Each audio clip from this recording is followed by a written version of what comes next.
Hey everybody, what is going on? Hexalex here. And as the title of the stream implies, we're going to be talking about the ban list today.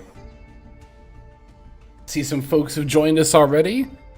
What's up, Never in My Life, Undefines, Lampster, Trust Funded, Toadette, and everybody else who is hanging out, watching along, lurking, or if you're watching a VOD later, Just appreciate having you here. All right, so just finished watching the video. Hell yeah. So yeah, I did just upload my initial thoughts on the ban list on the YouTube channel, but I definitely wanted to talk a little bit more about it with you all on stream, and also kind of maybe look at some post-ban list builds for Snake Eye and kind of theory craft what this deck looks like if we are even going to still be playing it. But yeah, let's not waste any more time. Pop up here to notifications. There's some other stuff too that I haven't checked out yet. I haven't seen the Albaz. Oh, we could watch this on stream actually later today. I haven't seen this yet, so that might be interesting.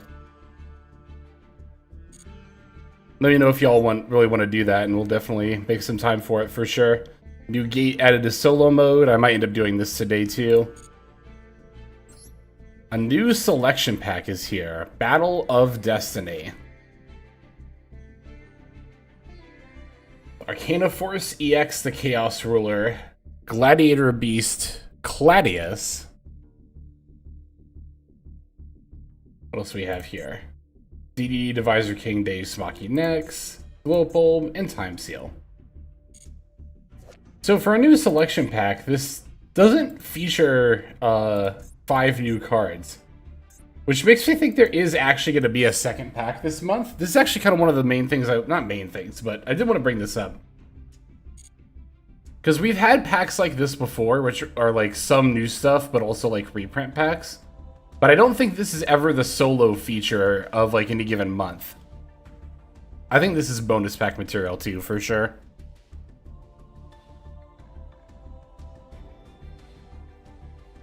But I'll be interested to see the DDD Divisor King as one of the face URs is weird to me because it almost makes me think, oh, maybe some of the new DD stuff is in here. But you'd think that would be one of the face cards, like Chaos Ruler and Claudius, not Claudius. Claudius is either you there. Maybe it'll get an animation. That would be cool. I'm pretty sure DDD has 0 animations across this whole archetype somehow, which is absurd. They deserve an animation. It should go to this card too. Global and Time Seal. I guess we could start our ban list talk with these, mostly because I really don't think there's that much to say. I mean, yeah, obviously these cards are strong, or were, but I think they're both completely fine at 3. Globulb's already once per duel anyway. You never play more than one of this card. Time Seal, the shenanigans that got it banned in the first place happened so long ago, it's no longer relevant. Bulb is a tier card. I can see playing Bulb in tier.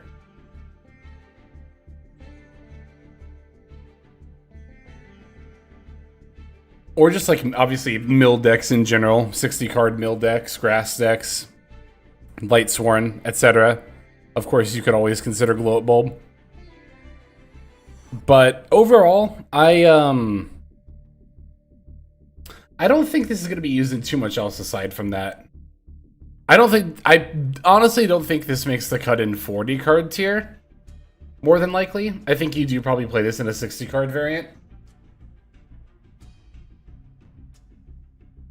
You can play Bulb and Millennium Primate, make Nat Beast with Barrel. That's actually kind of cute. Unfortunately, the main thing that I think makes this card fine is kind of the weakness there a little bit, which is that you don't really have a consistent way to get this in the graveyard with a lot of decks. And like, obviously you don't want to open this card. Like, this card is really only good if you incidentally mill it, I think. Also, of course, shout out to folks on YouTube as well. What's up, Razor? And I saw somebody else chatting over there as well. Bloodsword 83.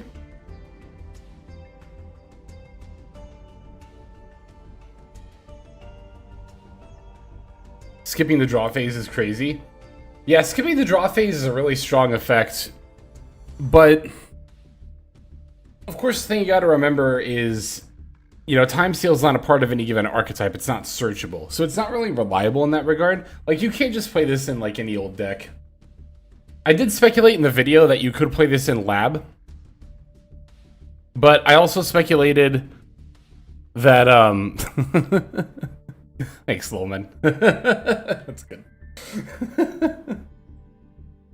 Why is Peter Griffin so funny? Why is that face just so funny? It's all irony, that's what it is. But yeah, I figured you were probably jesting, but I feel like this is also worth addressing.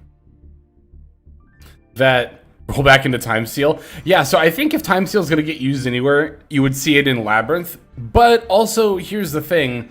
Labyrinth does also just have better normal traps you can play. Like, I don't think it's out of the question to say that Lab could loop Time Seal in such a way to, like, skip draw phases forever. But if Lab is going to do that to you, they could have already, like, done so many... Like, they're already in control of that game. Like, I feel like that would just be a BM at that point. Like, think about all the other things that Lab could loop, like D-Barrier, Dharma Cannon, you know, their own trap cards to build more resources. Like, I could only see a world of Lab looping Time Seal in a world where they're already, like, fully in control of the duel. So I think this would be a very much a win more card in Labyrinth.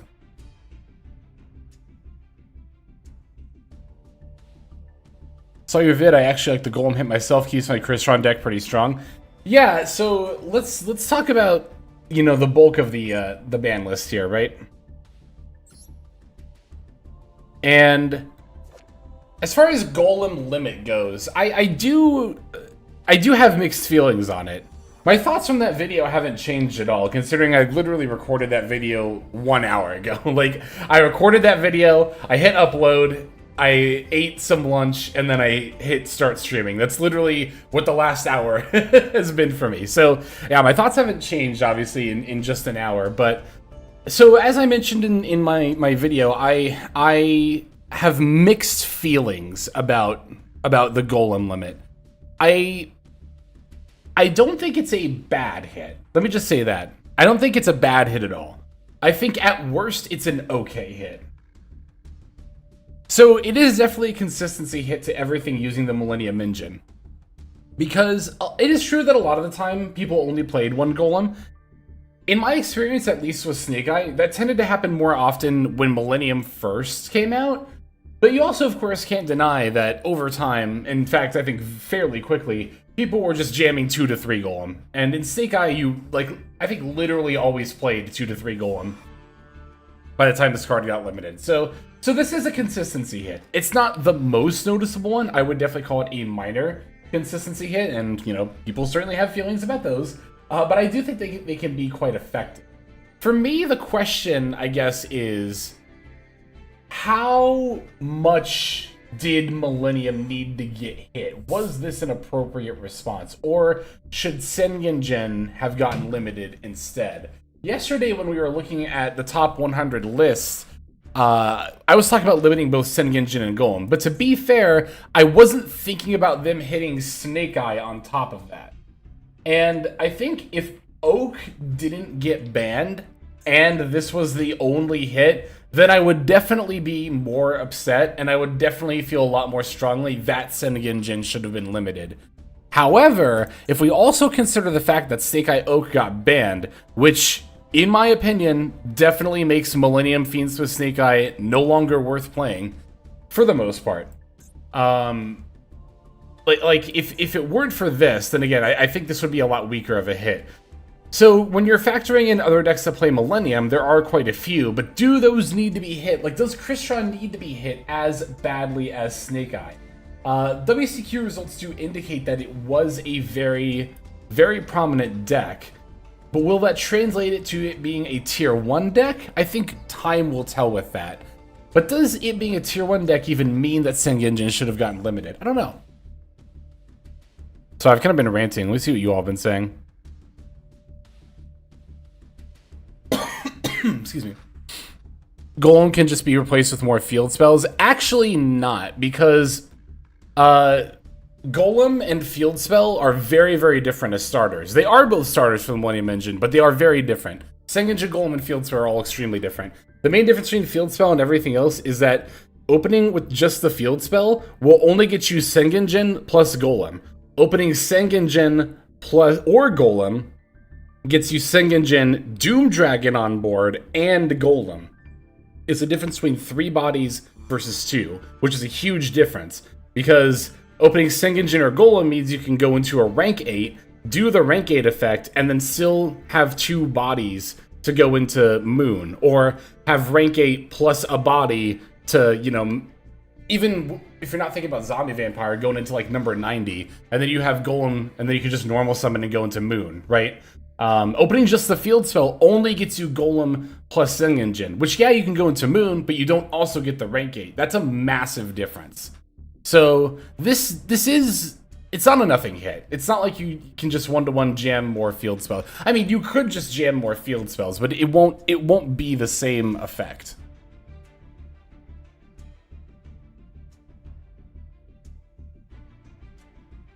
Played 3 Oak in the WCQ. Golem hit doesn't do anything if they hit Sengenjin. At least you have to play another Millennium as a brick for the 3 bodies. I mean, you would need to open... Well, yeah, you would need to play another, like, more bricky Millennium monster if you didn't just open Sengenjin. Yeah. Wanted Temple to get banned? Nah, Oak, I think, was definitely the right hit. We'll talk about Oak a little more in a second here. Yeah, Crystron can also play Horus, of course.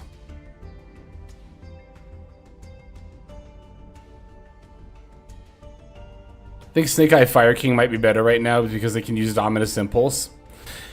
Yeah, so when it comes to Snake Eye, this is, of course, a fantastic hit. Like, I don't think... Well, you know what? I was going to say I don't think anybody could argue, but I actually have seen people saying otherwise. Not even just, like, you know, random people on social media. I've seen, like, some people I know were like, oh, they should have banned OSS instead. I completely disagree with that. I think this was the preferred hit.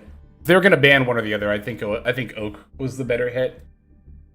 I've also... Okay, I've seen this take from multiple people, too. I've seen people be like, wow, they really don't want to refund 30 UR dust for OSS. And I'm like, we just got back 60. What are you talking about? They, like, just the other month, we just got back 60 for OSS and 30 for Bonfire. So, like, I am somewhat willing to believe that this was a UR dodge. Like, you know, they hit this instead of Sengenjin because this is an SR and not a UR. But, like, I don't think this was a UR dodge hit at all. And I'm not like, you know, it's like I said in the video again, I'm not a stand for Konami. I'm not gonna like come here and defend them and say they never do that. But I don't think this was avoiding giving us 30 UR deaths. I think this was a legitimate hit. Diabel set OSS and do what? So the cool thing about OSS still being at 1 is that the Fire King, Rescue Ace, like variants like that are still viable. You can still play Diabel Star and OSS and stuff like Infernoble, which I think is good. I very much prefer hits like this where they like take care of the major threat while still leaving the engine open to be used for more rogue strategies or lower power level. So I think if you are going to play Snake Eye moving forward, you need to be playing Fire King or Rescue Ace or something. You can't play Millennium, Fiendsmith, Snake Eye. I mean, I might try to throw a list together just to see what it looks like, but I really think the lines are just going to feel bad, honestly. Like, very bad.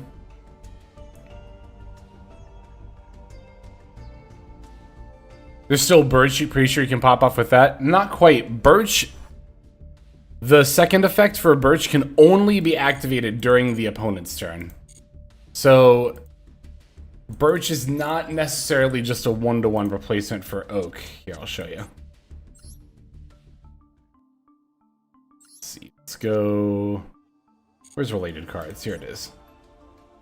Yeah, so Birch, during your opponent's turn. It's not even just that it's a quick effect. It specifically says during your opponent's turn, you can send 2 face-up cards you control the graveyard, including this card, special summon a Snake Eye monster from your hand or deck. So, unfortunately, not a one-to-one replacement in that you can't do this during your turn.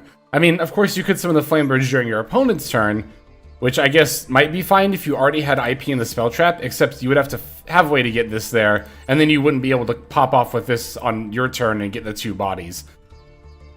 So, I mean, I had that thought too, but like, yeah, it's only during your opponent's turn, so.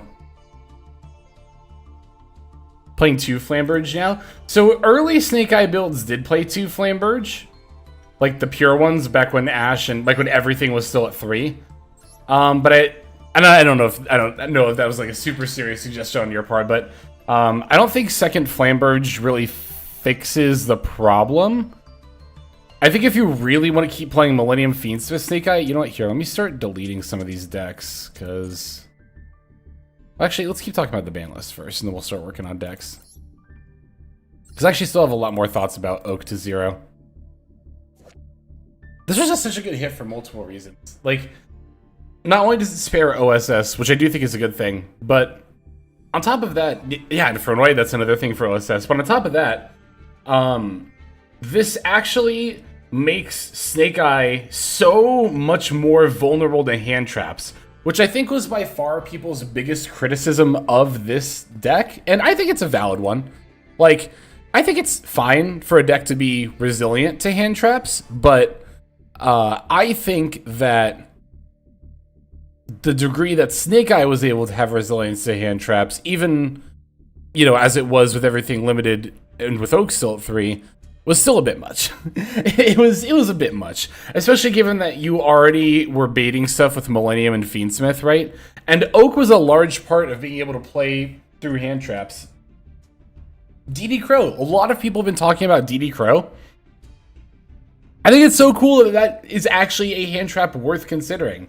Or like, I actually don't know if it will be, just because, I mean, I don't know. It does actually have a lot of use against Brandon and Crystron, so it probably still will be. But it's a lot more effective against Snake Eye now. Because now if you DD Crow like an Ash out of the graveyard, for example, it's not like they can just bring it right back with Oak. That is a resource that they are not going to be able to get back very easily at all. I think maybe with the graveyard of OSS, that effect they can put it back, because I think that one can put back banished stuff. Oh, related cards is right here too. No, it's only in your graveyard. So yeah, you don't really have any natural recovery for your banished Snake Eye monsters with Oak Band.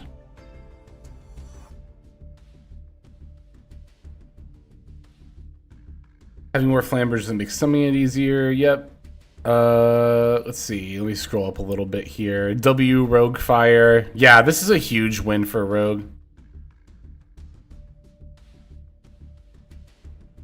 Yeah, I think Golem... I'm just scrolling up a bit here. Just Mr. I agree, Golem to 1. I think they did know what they were doing with that. Then they were trying to reduce consistency, yeah. Fiendsmith is fine. It's rare you're actually losing the Fiendsmith cards compared to the other cards they're playing, with the exception of Fiendsmith Control, and even then you lose their Primite. I kind of agree with that. I see where you're coming from, and I don't completely disagree. The thing that I think makes Fiendsmith really ridiculous, though, is, as I just mentioned, and I know you typed this before I started talking about this, but as I just mentioned, the fact that it can bait out disrupts, and not even bait as in, I think a lot of people know that you would prefer to, you know, hand trap the mainline stuff as opposed to Fiendsmith. It's just that, like, sometimes you really don't have a choice but to hand trap the Fiendsmith stuff, otherwise you're dealing with, you know, the Desiree, or a Caesar, or a Napalooza on top of the mainline combo. And that, I think, is what makes Fiendsmith kind of, like, absurd. And I think, too, in that regard, sometimes you do lose... Well, like, because I understand what you're saying in that, like, pure Fiendsmith with nothing else, no other archetypes, yeah, you're not really ever losing to that. But the Fiendsmith stuff does push what it's being played in over the edge a lot of the time, and is absolutely contributing to the dub. But I understand where you're coming from, of course, as well. Makes Snake Eye more vulnerable to hand traps, absolutely. What else have people been saying here? I'm just scrolling through. Even if Ash gets negated, you have to go through Princess and revive it to go into Flamberge. It's not that great. I agree. Yep. Oak Band and Merly Band are so similar in rarity, yet different. Merly basically removed 3 fusions, makes Trio Arm Angel being now unable to have Rolkalos plus Kaleido. Yeah, I mean, this is kind of the same thing, though, even in that regard. You're losing out on a lot more bot. I guess, to be fair, it is true that, like, losing out on Oak doesn't change the end board so much as it just changes the line by making it a lot more. So yeah, they are different in that regard, but I think they're pretty comparable power level wise too. The real question is can Snake Eye Fire can compete with the upcoming Ryzeal? We'll have to see when exactly Ryzeal comes out. Because again, this newest pack they announced does feel like a bonus pack to me. And I'm just gonna say that now. I'm gonna warn everybody who's here right now. It's really easy to see this upcoming pack coming out and be like, okay, so there's nothing until like the start of or the end of July, start of August. I can spend all my gems now. I would still save them. I'm gonna save mine. As much as I would love to just dump them into building Voiceless, I think they're gonna sneak in another pack this month, and I think it's gonna have Ryzeal or Malice in it. It's because I really do think this pack they announced is a bonus pack. It's got that vibe to it. We've had bonus packs before with a mix of new and reprint stuff, so I would not spend all your gems just yet. I would still wait personally, if I were you. What's up, Yazzie? Flame Tongue might see play. That's the one that that's the link to, right? What does that do actually? It adds back banished fire monsters or something like that.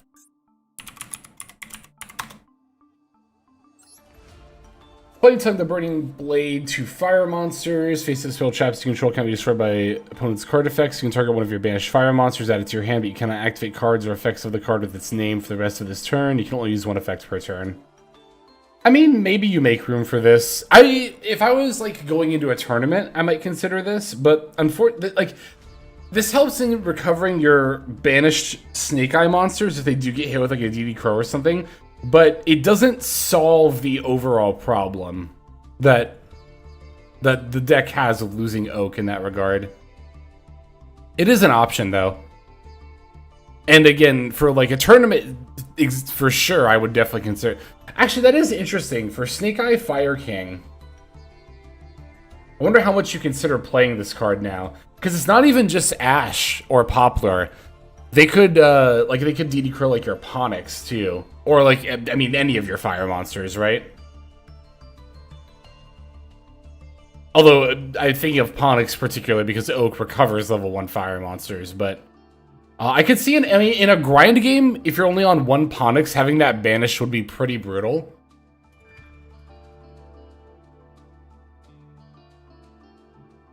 So I can see it, personally. I think Caesar is fine, Desiree is fine. Caesar stops Nib, Desiree stops Imperm, Dominus. I think the only hit that needs to happen to address Fiendsmith indirectly related, and that's Appaloosa. If Appaloosa was into the game, Fiendsmith would be less scary. That's why the conversation when it comes to Appo. Fiendsmith is really good for the game IMO, and I barely play the engine. I don't completely disagree. I do like Fiendsmith. I like what it does for rogue decks, but that said, I do think it still needs another hit. I think Engraver just needs to go to 1. I think Engraver needs to go to 1, and if Fiendsmith control is really a problem, which I don't really think it is, but if it ends up actually being a problem for some reason, then you could put Trax to 1. But I think Engraver to 1 would be fine. We had that event last month where Engraver was at 1, and playing with it there made me kind of really realize what the difference of power level in the engine is when that card gets limited. It is noticeable. You do definitely notice when you only have 1 Engraver. And it makes the banishes a lot better too. Kind of like with Oak, but of course not to the same degree. So yeah, I think Engraver to 1 is probably all Fiendsmith needs for the time being. But Banished Garunix is a bigger problem. Yeah, I could definitely see that being the case for Fire King, but this can recover a Banished Garunix as well. I could see considering this for Fire King Snake Eye. I haven't played Fire King Snake Eye in forever, so I don't know what the extra deck actually looks like right now. I don't know if you actually do have room for this, but it is something to think about.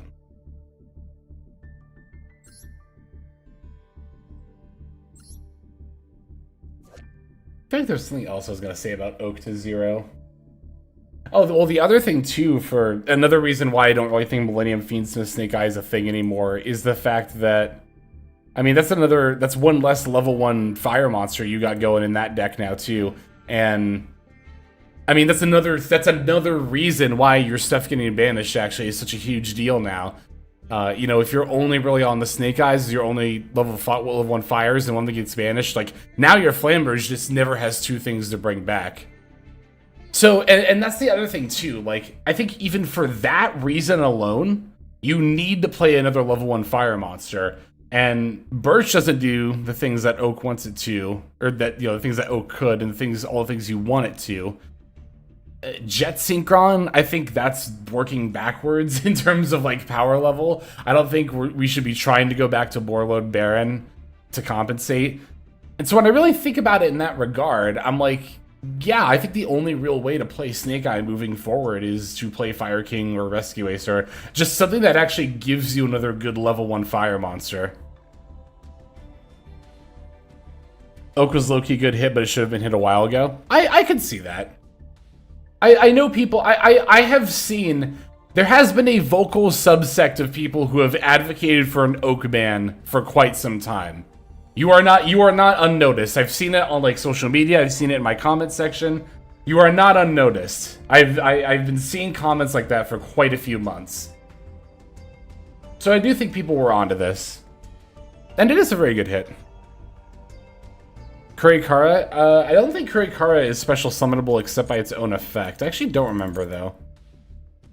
You wouldn't really want to play it off OSS, but sometimes you could just for an extra body, but I'm pretty sure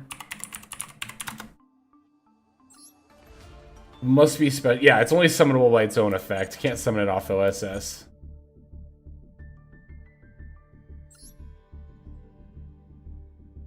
I will say Birch is not the worst card in the world if you want another level 1 fire monster, but it's not bad. It's just really not great.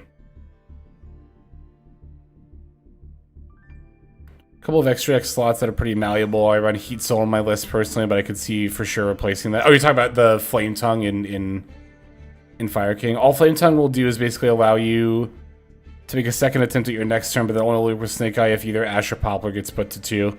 I could see that happening, honestly. Not right away. Engraved one is fine for me compared to seeing people saying ban Requiem or Moon. That's crazy. I agree that that's definitely crazy. Ban Requiem kills the deck, which in my opinion is poor ban list philosophy. I know some people think that the job of ban list should be to outright murder decks. I think those people are psychopaths. No, I'm obviously being a little bit hyperbolic there, but I do think that a good ban list will curb a deck's power appropriately, ideally without outright killing it. I think they did that really well with Tier Elements, and I think they've done it again here with Snake Eye. Ban Moon also is just like, I don't think that's a good take. I just don't think it's a good take. Because it doesn't even solve the Fiendsmith problem. Like, if you really think Fiendsmith is a huge problem and you're advocating for the banning of Moon, like, that doesn't actually... Like, they can still just open Engraver, or Tract, or normal summon Lurie, and you still have to deal with the same Fiendsmith engine. Yes, they can't pivot into mid-combo, but that doesn't... It's such a far cry from fixing the problem they want to be solved. IMO. That's just healthy game design. Yeah, I agree. Yeah. I feel like that's really... Personally, I feel like that's obvious that you shouldn't... That the first goal should not be to kill decks, but to curb them. But again, it's not even just random people online. I know people who are like, no, the banless goal should be to kill a deck that is a problem. And I'm just like, I don't agree. I think that is poor banless philosophy. Personally, that's just my take. But of course, banless philosophy is like the most subjective aspects to this game, right? Like it's just like your opinion, man. Ban Lurie doesn't kill the engine, makes the opportunity cost. I don't like Ban Lurie. I don't like Ban Lurie because it's kind of Lurie just like I don't know. I don't know. Fable doesn't really use Lurie, I guess, to be fair. Never really did before.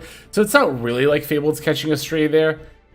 But I will say that it doesn't even fully solve the problem. It just makes the Fiendsmith engine feel worse while still having it be viable. It would still be viable enough that you would still play it in a lot of things. It would just feel worse to play. I think there are more effective hits you can... I think Engraver to 1 is the most effective hit. Ban Lurie is like ban Gimmick Puppet Nightmare. Honestly agree. Honestly super agree. Bloodsword, you know me well. Oh yeah, Lurie does have an alt art. I forgot about that.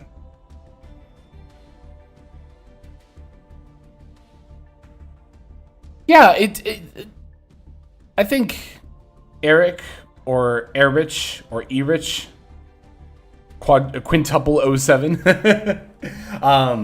Sorry if I pronounced your name 3 different ways, so I mispronounced it at least 2 at the time. Sorry about that. But anyway, you actually bring up a very good point. I agree that outright killing a deck, I think the really feels bad part about it is for the people who like invested in that deck. And I'm not even talking about money, although of course for paper play that is a very huge concern and a lot of reason why I don't play the TCG. But I'm talking about investing time and mental energy into learning a deck, right? Like, I don't think it's cool to have all of that go to waste. Ideally, you should be able to translate some of that skill. I mean, obviously, you can translate that skill in a grander sense, but you should be able to still utilize that direct knowledge that you've gained in some respect. Even if the deck goes to like rogue and it's like a, you know, one-off fun thing, as long as it's like still feasible in its game plan, I think that's ideal pretty much every time. A lot of people underestimate this man, but I do love keeping decks alive. I gotta say, I was on Reddit earlier today, because I was like, ooh, what do they think about this? Are they mad about it? And people were actually like, no, this is a reasonable hit. This is a really good hit. And I was like, wow. And those were like by far the most upvoted comments. I was like, wow, Reddit actually has they're actually being reasonable about this. I think a lot of people recognize that this is a good hit. I have seen a small subsect of people doom. I have seen only a couple, but I have seen a couple people say this changes nothing. I gotta be real.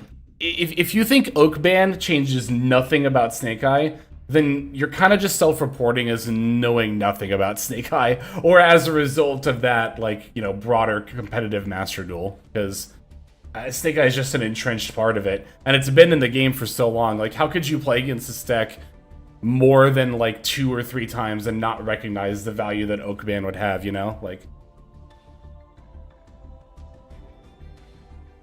unless every time Snake Eye goes second, you just, like, you know, pull up YouTube instead. Which is valid if you do that.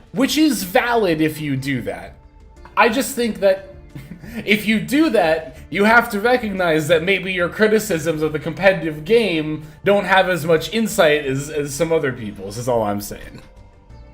But that has by far not been the majority opinion, not even close to the majority opinion. Again, the majority opinion from what I've seen, again, even on Reddit, which is wild, is that this is a good hit, which I agree with, so.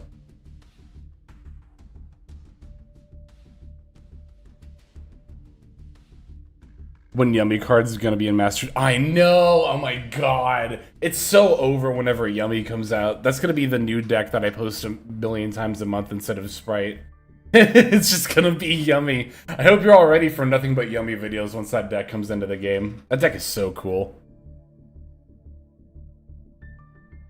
I can't wait to play it. Man, it's gonna be good.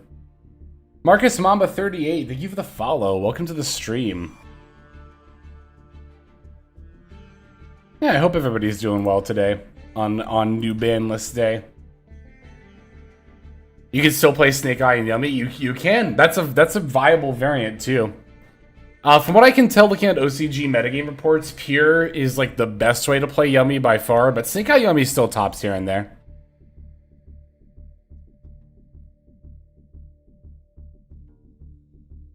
Am I the only person that thinks Prime Edition isn't that big of a deal? I don't think it really is either. Drill Beam's kind of annoying, but Primate's really only in Blue Eyes and the control deck, and I don't think it's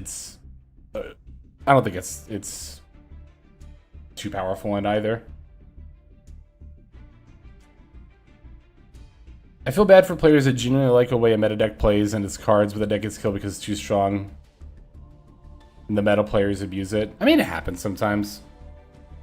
Chaos Ruler. Chaos Ruler! Chaos Ruler is the poster child of that comment.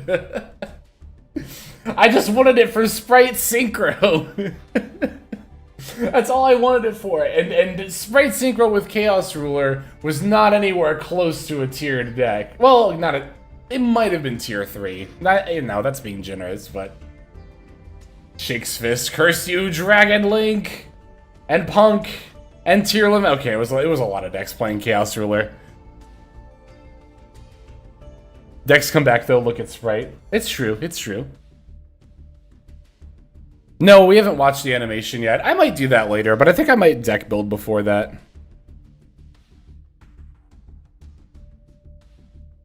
Idleworld Chaos Ruler. If it's not okay, why is Zombie Vampire okay? I can actually answer that because the really OP part about Chaos Ruler wasn't just the first effect, it was the revive effect. Like, I mean, Chaos Ruler was OP because of both effects. Don't get me wrong. Both effects were absurd, but it really was the fact that it was both those effects on the same card. Like, and especially once Assault Synchron came out, not even just in Sprite Synchro, but other decks were doing this too. Once Assault Synchron came out, then you could revive the Chaos Ruler again off of Assault Synchron's effect, and then it was like absurd. It was actually just ridiculous. So yeah, it wasn't just the fact that it was an Excavate like Zombie Vamp. It was the fact that it was an Excavate that laid you up into like a Barone and then revived itself to be linked or synchroed, and then if you played Assault Synchron, could be synchroed again. It was ridiculous. And then you also got the Excavate, yeah. Like, Zombie Vamp's Excavate / mill effect is arguably better, because you do get the summon, but you do also mill your opponent, which is often good for them. But it's still overall net good effect for you. But yeah, Zombie Vamp doesn't have like any amount of recursion. Also, being a rank 8, you can't really go into like a synchro, or you're a little more limited into what kind of link, like just other monsters you can go into it off of, yeah.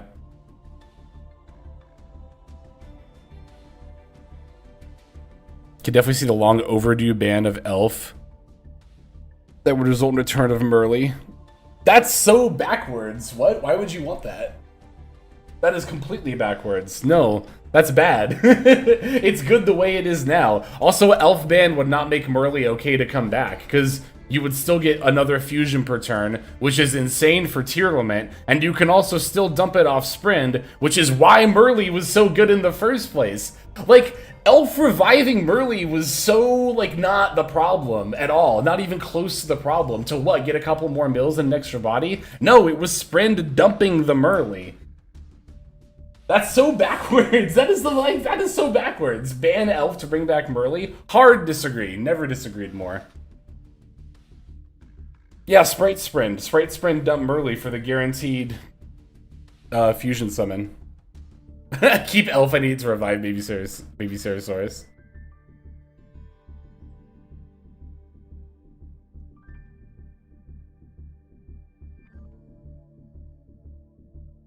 Guessing Sing Engine wasn't hit because it hurts Exodia more than Golem does, in addition to the reasons mentioned before. I can see that.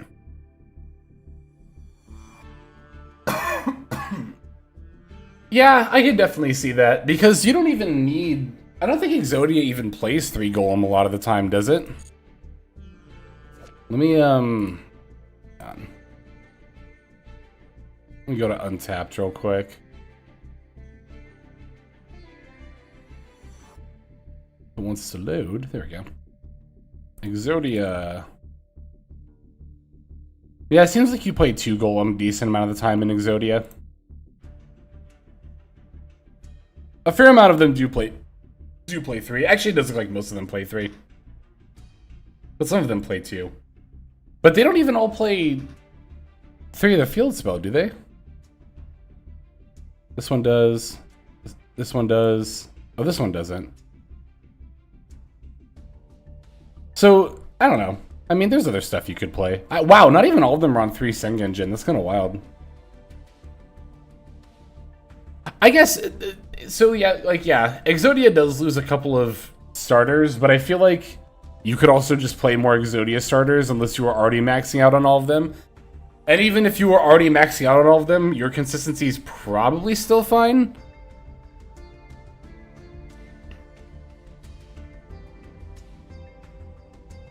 Ban Sprint so... Wait, ban Sprint so Hex has to play around Nib. That's good. That's really funny.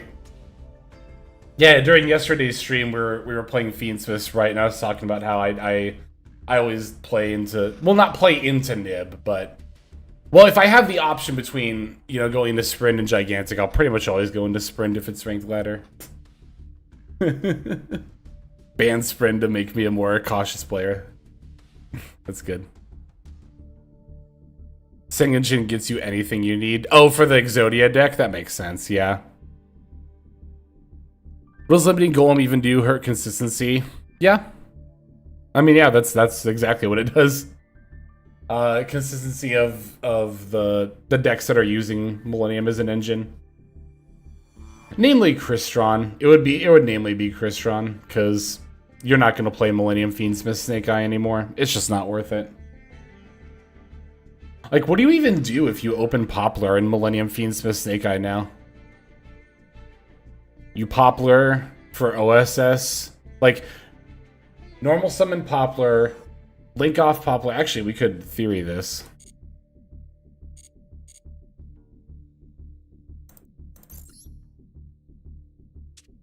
Here we go.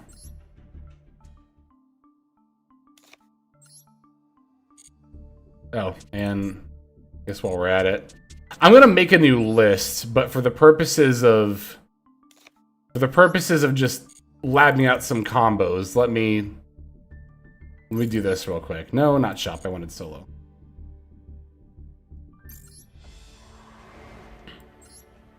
I just want to see like, with the current deck, with updates, what would you do? I mean, you wouldn't have another level 1 fire, right? But you would still need to OSS for Snake Eye Ash. But I guess what I'm wondering is, could you even still, like, could you even do the combo? I don't think you could, but I want to see. I want to see for myself. We're just going to throw back hands so we get Poplar for a sec.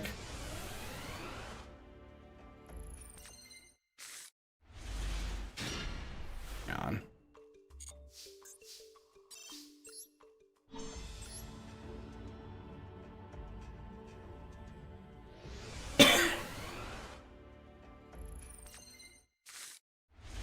No, no, no. I would like pop. Well, actually, you know what? Well, this Flamberge is in this hand too. I was gonna say, let's see what like the Ash combo line looks like now, but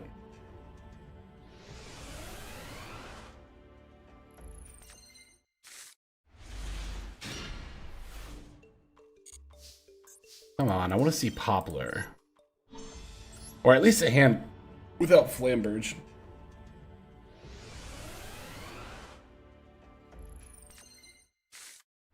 Okay, perfect. Here we go. Exactly what I was looking for. Let's assume this Engraver is another hand traps. Like, if you just open Poplar now, you would have to go normal summon Poplar, right? Get OSS. Link into Link Rebo.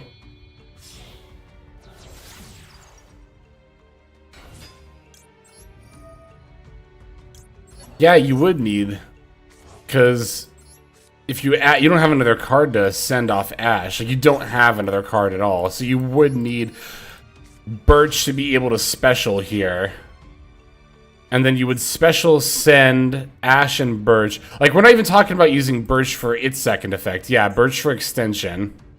So like, all right. I know with this hand we could do Fiendsmith line, but we're gonna pretend. All right.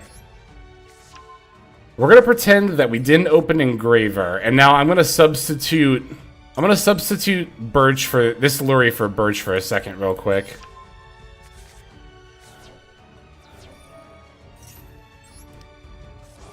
Okay, so we're gonna pretend this Lurie is a Birch, and that we still have another card in hand. So at this point, you would have Ash for Birch, Birch F to special. Then you would go Ash F to send. You'd probably want to send off the Link Rebo just because it can't really go into IP, right? So you would go Flamberge here.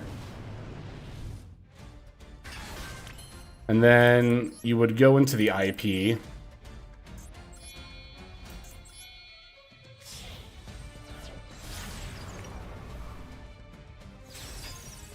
Idea. Poplar get Field. Field plays Snake Eye Ash. Poplar into Link Rebo. Poplar place Poplar. Make Doomed.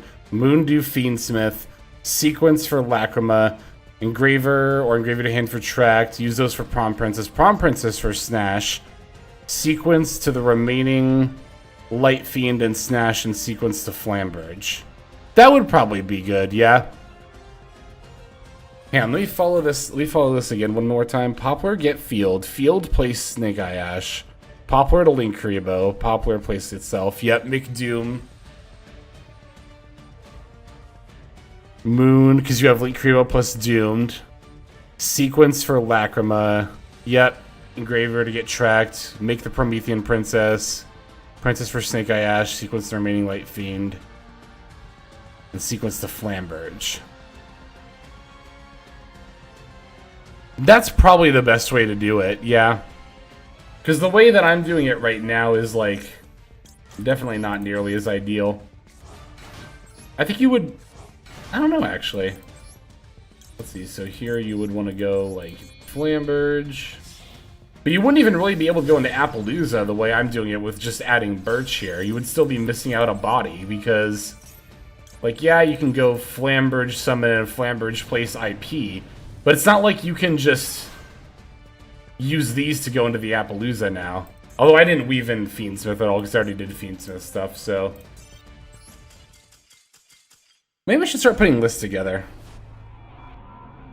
Let's do that. Let's start putting lists together, because I'm interested in thinking about this. I'm not even thinking about it in the sense of, like, I really think this is gonna work. I'm more kind of just exploring this in a way of, like, what does Snake Eye look like right now, so I can get an idea of, like, what other variants look like, too. Let's go start deleting a bunch of decks here. Yeah. I want to rebuild this deck.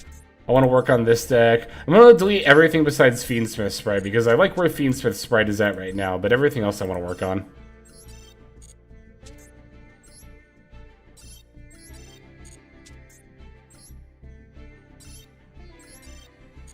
Alright.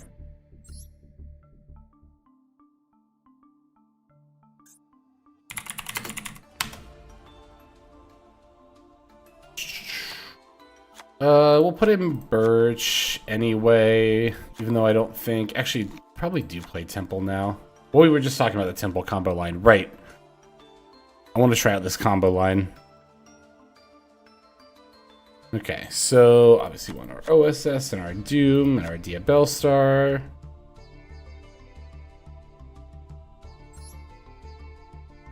Oh, do we have a multi-delete option for decks? That's cool, I didn't know that. Good to know.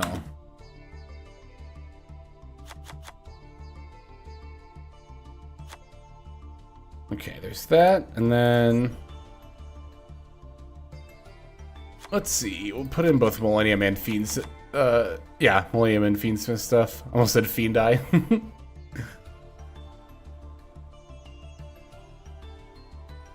Where's Lurie and Lacrima and Temple and Tract.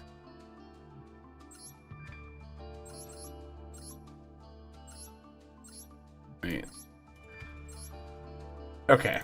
Yeah, got everything for those.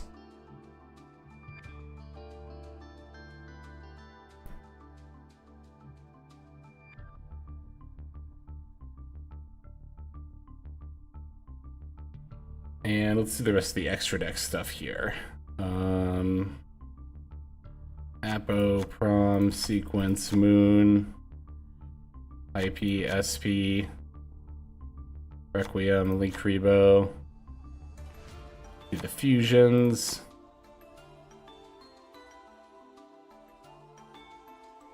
Oh, and then we need that.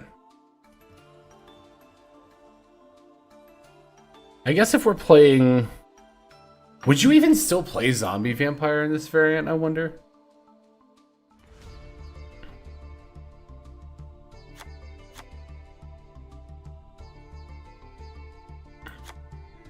Just do that for the extra deck for now.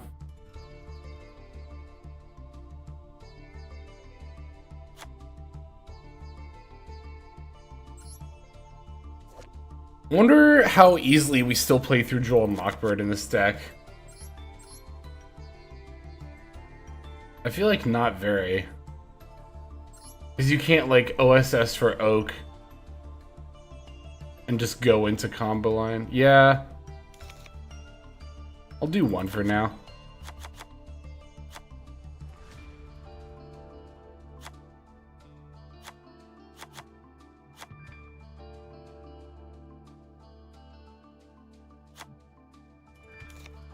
Hmm.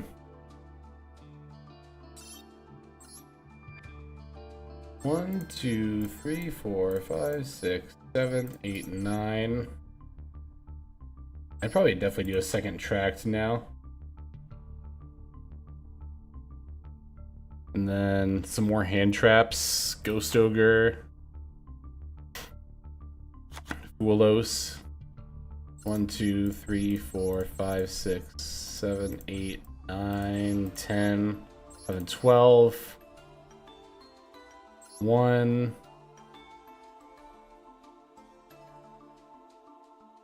Hang on.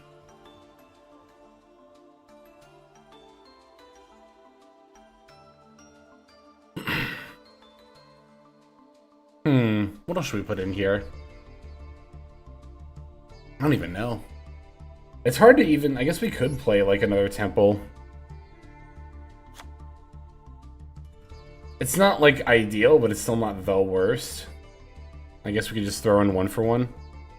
Alright, I mainly... This isn't a solidified build. I mainly just want to, like... try out... some lines real quick. So it doesn't need to be perfect. It just needs to be functional for the moment. If I can spell... I think you have 12 starters. I think that's right, but... Again, I'm not super concerned about that. I just want to try these combo lines for a sec here. But I will still throw accessories on this. Gotta have... Oh, hey, guess who forgot Bonfire? Guess who always forgets Bonfire? Because Bonfire, to me, is a Snake Eye card, but it doesn't actually have Snake Eye in its name. So when I type Snake Eye and I click everything, I'm like, oh, I got everything. Yeah, we'll do...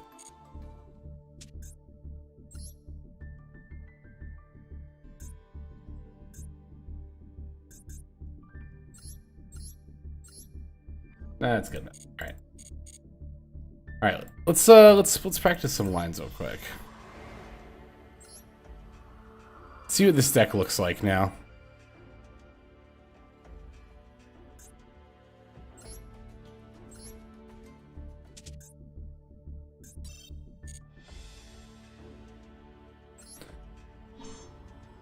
Okay, let me bring up...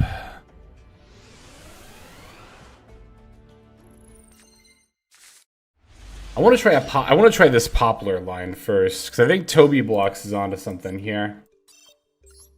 I just want to see what this line looks like.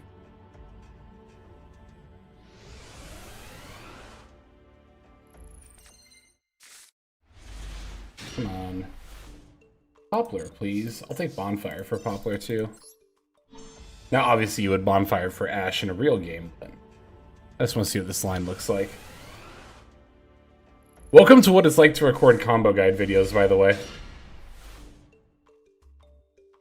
It's really fun when you have to show off the line that specifically needs you to open the one of. It's so much fun.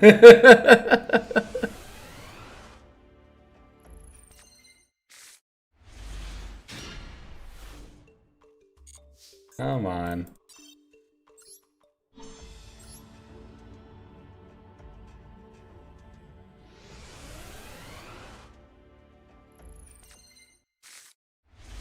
I'm still Snake Eye pilled and used to having 3 lines that don't require a normal summon. Yeah, really though. Would it be better if you used MD Pro? We could, yeah. I mean, I'm already here in Engine, so. I also just like kind of prefer when I'm doing a Master Duel combo guide to show it in Master Duel. It makes it feel a little bit more like, you know what I mean. It's easier to watch. It's easier to follow. Well, it's easier to follow because... Okay, here we go. I'm just like a very visual person. So, usually if I'm like following a combo guide, I kind of need to see what's going on. So, okay, here we go. Alright, so we normal summon Poplar. Poplar F for the field. Field F, or activate field rather, and then field F for Snake Eye Ash and Spell Trap. Then Poplar to Link Karibo. Poplar F put itself in the Spell Trap. Doom Dragon. No F, Moon.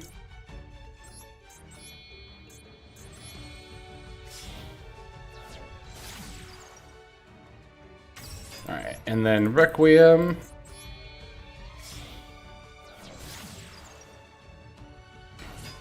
Requiem F. Alright, for Lacrima. Lacrima. Dump. Engraver. Engraver.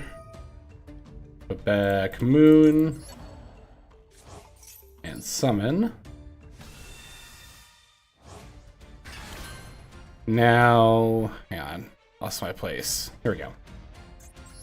Sequence.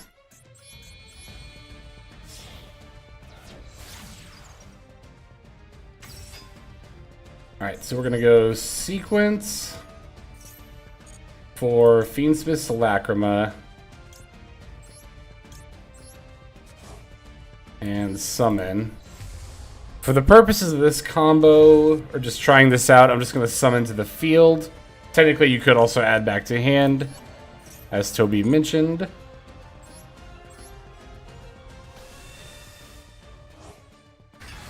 Alright, so now the idea is that we can go...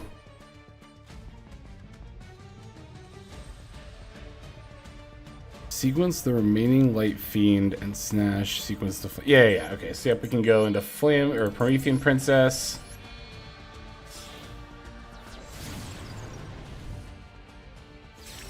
And then Prom Princess. Let's bring back Snake Eye Ash. We would search Birch here if we didn't already have it in hand. So we could special that. You can go Ash F. Could even send the field spell if you wanted. We never made R.I.P though. Oh, should we have made Desiree? Well, but... Oh, we already used the Flambridge Revive. Okay, wait, we already used the Flambridge Revive, so that's fine, right? Like, we don't really care about that. Starboy Jedi, thank you for the follow. Welcome to the stream.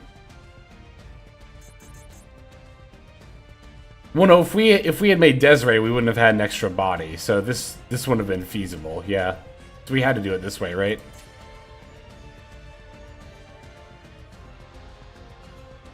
Sequence F for Engraver, and then we linked, yeah, if we had made Desiree, yeah.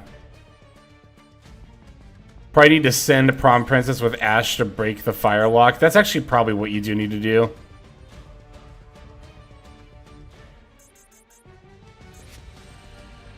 Yeah, I think so. What did I send with Ash? I said the temple. So we wouldn't even have an extra body. We just have the temple up and then these three. And then we would go like boom, boom, R.I.P, Flambridge F, get your 2 bodies back. Then you'd have R.I.P. But then you wouldn't really be able to go Flambridge plus R.I.P, right?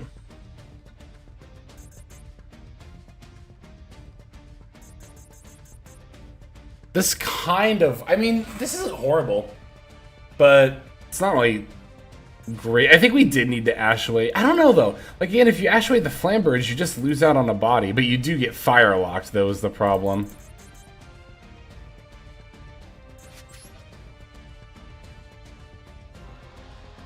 And the other problem is that, like, if you link away the Flambridge, try to get your 2 bodies, you don't have a way to set it back up on the board because you already used Promethean Princess effect. Keep in mind, this is just the Poplar line. This is if you open Poplar. I don't think opening Poplar works at all anymore. Like, it's not even just that it's a bad line. I'm pretty sure it just, like, doesn't work. This is why Fire King is a thing? Yeah, I agree. Honestly, I think that Fire... Or wait, what exactly did you say there? No way this is better than Fire King. Yeah, I agree. I agree for sure. Yeah, we're labbing Oakless combo lines right now to see what they would look like, and so far, opening Poplar does not look like it's a combo at all anymore.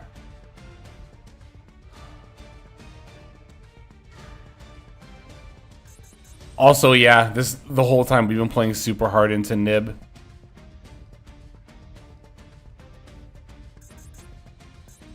Let's try another hand.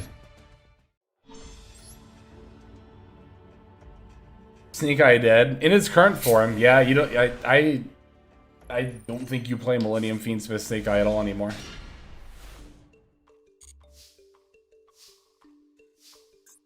I want a hand with less options. That hand, I feel like I could still put out a regular board just because it had 5 starters in it, but...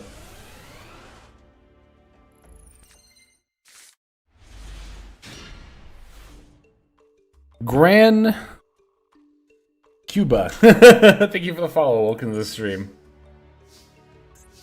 Another hand with Poplar. Oh my god, this hand has Poplar and Flambridge in it. That's a disaster.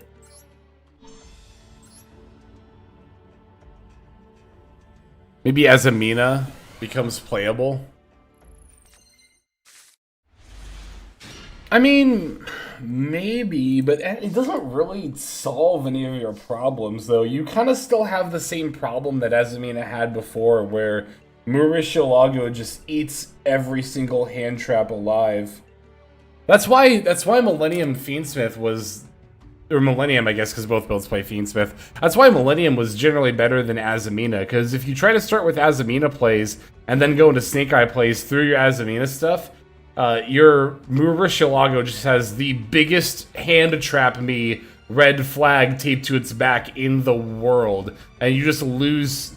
Not all the time, of course, but there are a lot of hands where you can lose to a single hand trap on your Murashilago. And, like... that problem's not really any different. Like, that problem is still an issue. Like, arguably, I think if you want to play around Nib, it's still better to have Millenniums to go into, like, number 90.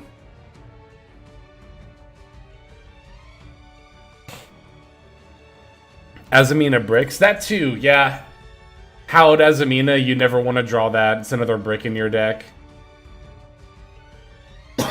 Excuse me. What is this hand? This hand is just a bunch of Fiendsmith stuff. Alright, let's... Well, I mean, it does have Birch. But Birch, of course, can't go... Like, that's the thing, right? If this were Oak, it'd be like, oh, never mind, I still have full combo, because I can just use Oak's second effect. But Birch only gets the second effect during your opponent's turn, so... Like, yeah, it's another body. With the first effect, and it's a kind of a replacement in that regard, but it doesn't actually even do all the things that you want it to do, you know? Excuse me. So, would Skull Dread help?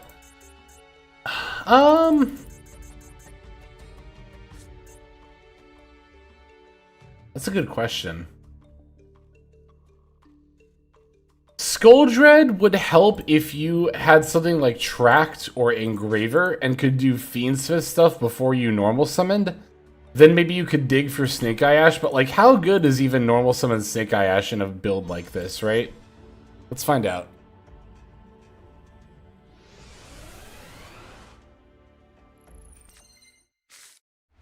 Hey, there we go. We actually opened the Snake Eye Ash. That's cool. I'm gonna pretend I didn't open Lacrima or Sengengen. Let's just see like what Snake Eye Ash by itself can get you. Right, Ash for Poplar. Poplar F. Probably just grab Temple. Well, yeah, we definitely grab Temple. Oh, this doesn't have a target. What has Birch, but it's Birch. Temple for Snake Eye Diabellstar here. Let's see. Link off Poplar for Oak. They're not Oak. Can't get him off the brain. I miss him so much. Come back, Oak. No. Actually, should I have... No, because I can still Ash send the Poplar. Right? We could Ash send a Poplar now. That also gets our level 1 fires in the yard. For the Flamberge. And then you could still pivot into Moon from here.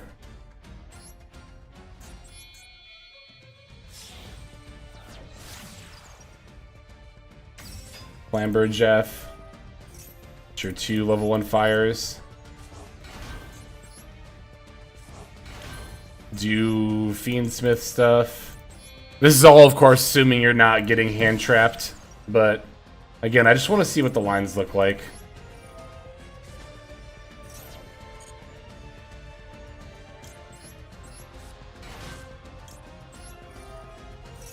Should have kept Flamberge on field for Nib. That's a good call. Could we have done that? What did we have on field when we linked off Flamberge?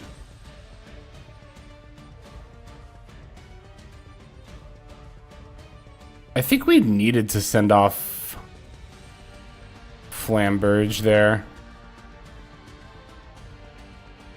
Yeah, because we weren't able to use Snake Eye Diabellstar. Oh, we could have used Snake Eye Diabellstar. We did have fire monsters in the graveyard. But that would have also put one of our level 1 fires in the spell trap zone, and I don't know if we could have gotten it out. Because I guess we haven't sent for Doom Dragon yet. No, okay, we haven't sent for Doom Dragon, so we could have gotten it out. Because we could have used the equipped Requiem, plus the level 1 fire, send to the 2 of them to go for Doom Dragon. Yeah, we could have done it. Okay.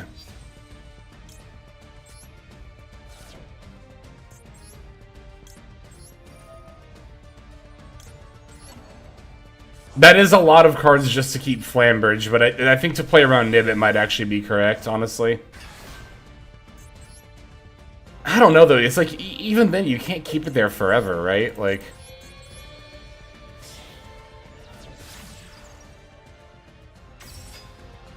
what all do we have in here? Okay, I'd make Sequence here. Or, not Sequence, Desiree, yeah.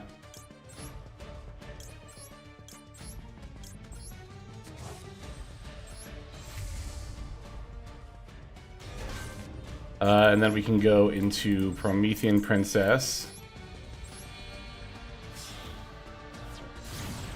We still never made IP. We didn't have the ability to do it yet, though. It shouldn't be too much of an issue, but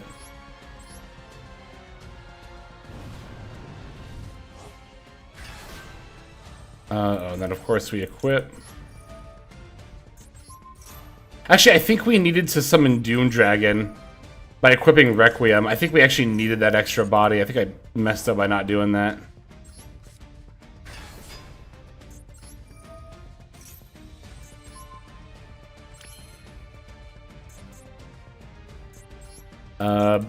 No, actually I think we're fine, because we can link these two. I mean, it's only going to be a 2-mat Appaloosa, but it's better than nothing. I think this could have been a 3-mat Appaloosa if I had done that, though. I think I missed out on one material on this.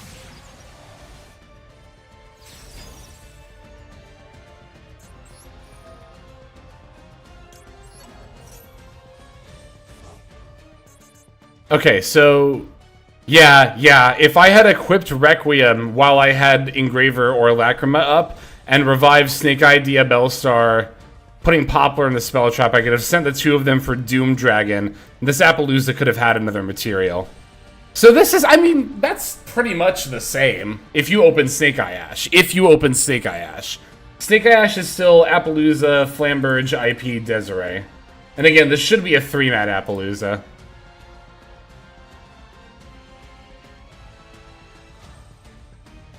Okay. Let me try that again. I mean, yeah, there's definitely still hand traps for sure. But again, this is more about just like, does it work, period? Like, is this, like, feasible? That's the first question I want to answer. Once we know if it works, then we can start talking about, is it worth doing? Okay, so for Diabellstar hand, I'm going to kind of ignore the Wedju Temple here and assume we just opened Diabellstar and a bunch of non-engine. I mean, this should basically just be the same thing, right? Because I'm just gonna do... Yeah, this is just the same thing. Imperm pass scoop.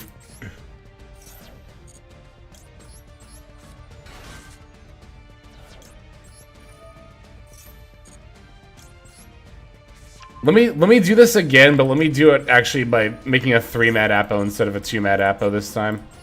I'll show you where I mean, I already described where I messed up. I think a lot of you can already see it, but I'll show you just for clarity's sake.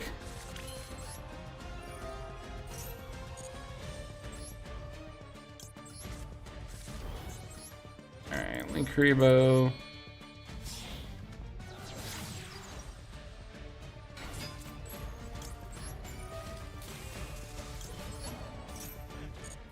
Oh yeah, we were also talking about saving Flamberge in case you get nibbed.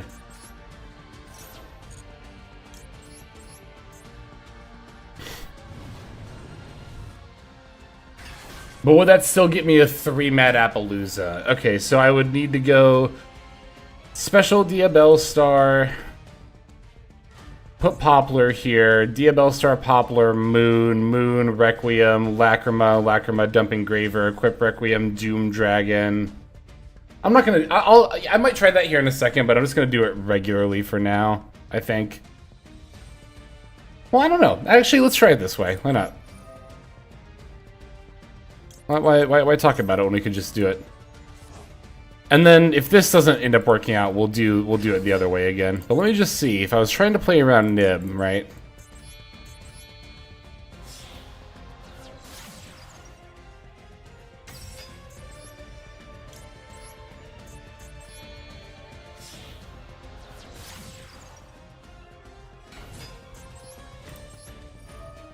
Well, this isn't even play around Nib because my Poplar is stuck in the spell trap. Like if they Nib me here, I don't get anything off Flamberge.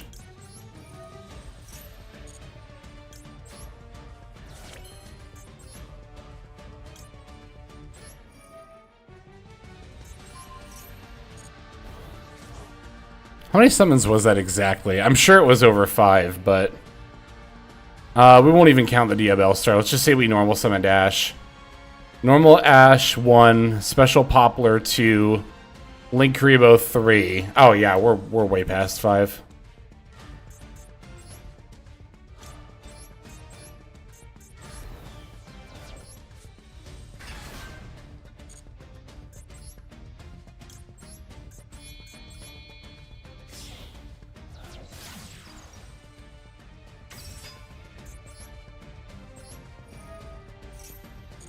Alright, Desiree.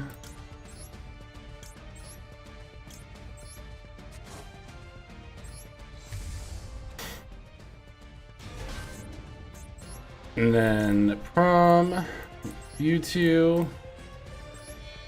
You'd still just lose to Nib here, honestly, at this point. Even without losing to it earlier in the combo line, it would still just be, you'd still just lose to it here.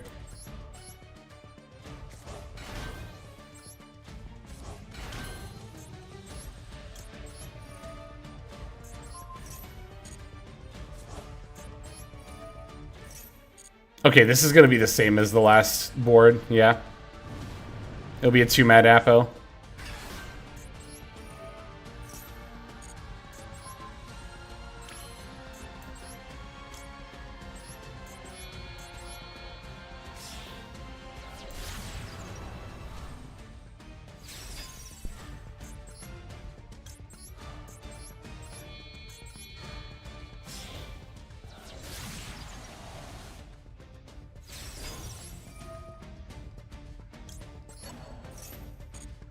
Yeah, so pretty much the same setup if you do it that way. Let's try it that other way. And get a 3-mat Apo instead. Post Spamless Sprite eats snakes for breakfast. Honestly, probably does. Interesting hand. We'll just do it with the Diabell Star and ignore the Fiendsmith stuff for a second.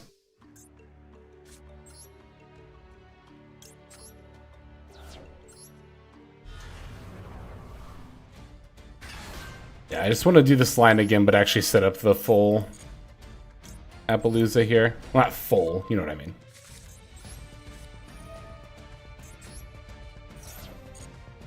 I mean, I will say that opening Poplar no longer being a combo line actually isn't the biggest blow to the deck because, I mean, it still sucks, but you can still at least do something with Poplar.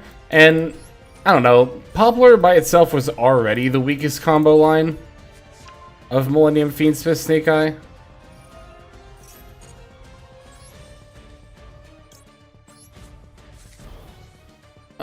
Let's see.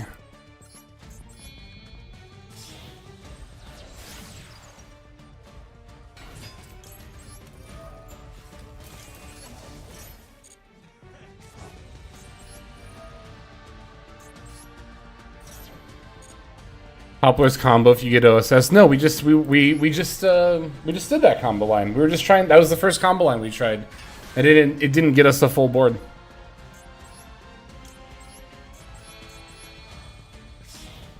It got us Flambridge plus IP or Appaloosa, but not both.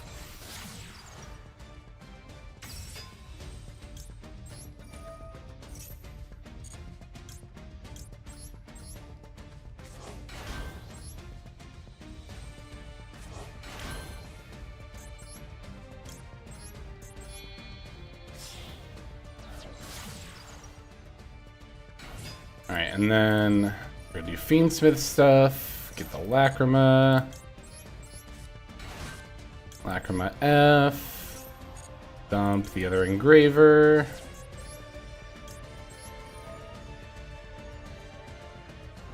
Oh, and then I still gotta, right. I gotta make sure I remember to summon the Doom Dragon. That's how I get the extra material.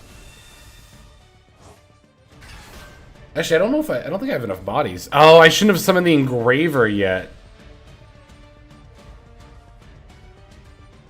That was my misplay. This might still be fixable. No, it is actually, yeah. I can still make a 3-mat Apo here. I just do it like this. I'm just gonna equip I'm just gonna keep the Requiem and equip it to the Desiree.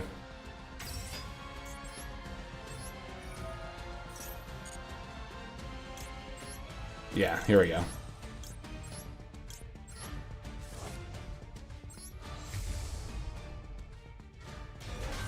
And then we can go...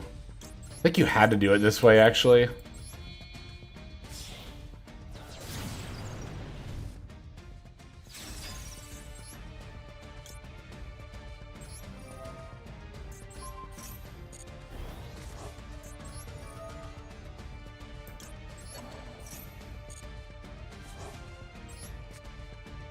And then now we can go...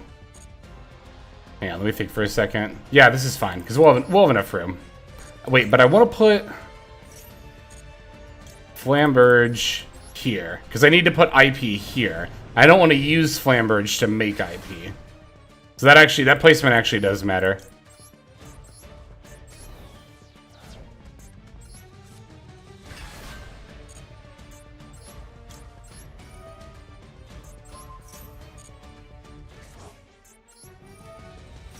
Okay, on you, side.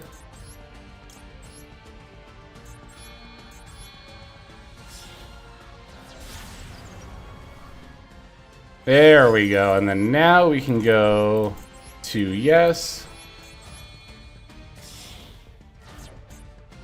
There we go, that's how you make a 3-mat Apo with this combo line.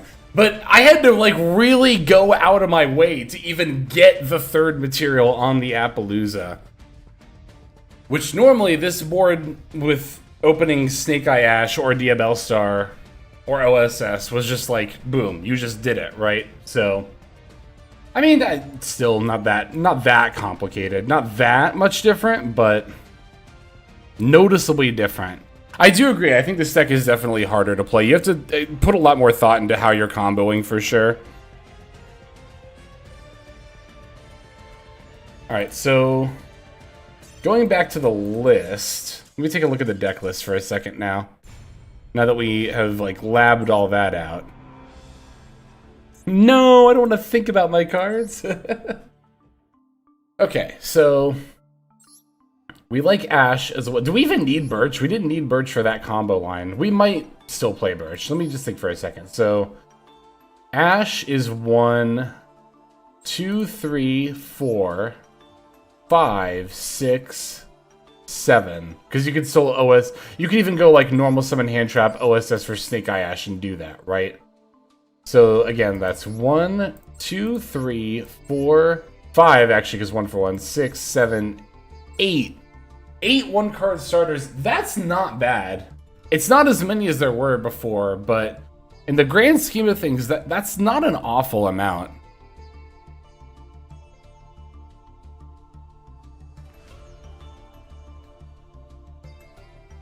You need Fiendsmith now to make a decent board. You definitely need Fiendsmith to make a decent board under hand traps. Actually, I wonder... What does it look like if we open, like, Engraver plus Ash or something like that? Can we still, like, even do that cleanly? It's not awful, but will it be good enough? That's the question that I'd like to try to answer today. Okay, this is Engraver plus Diabell Star. That's fine. Okay, so in a hand like this, I would definitely lead with Engraver.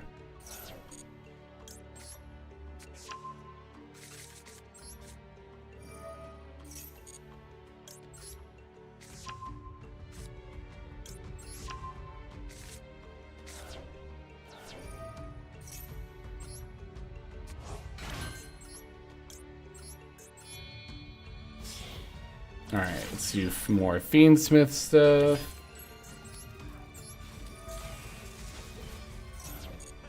For the Lacrima.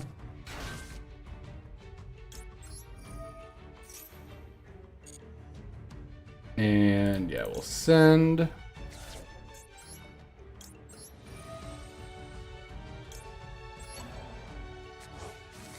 Next pack is Arcana Force and Gladiator Beast, and then reprints,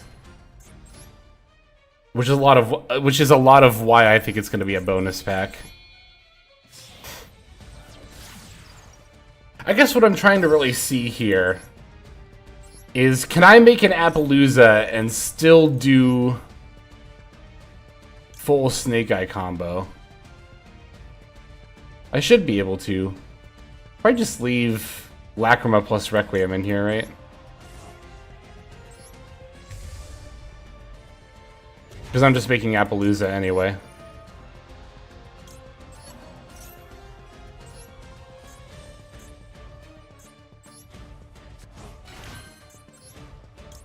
Because this is something that I did in Snake Eye a lot. If I open Engraver plus Snake Eye combo, is you can just use the Fiendsmith stuff to make Appaloosa, and then you can just do Snake Eye stuff afterward.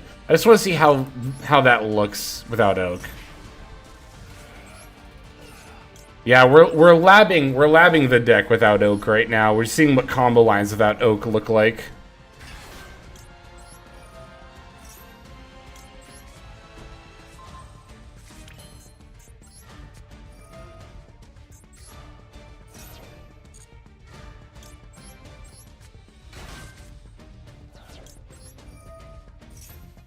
Alright, give me Poplar. Poplar F. And then F.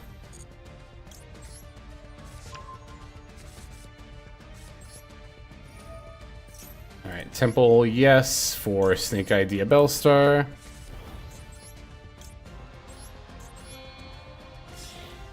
Let's go Poplar for Link Karibo. Ooh, hang on.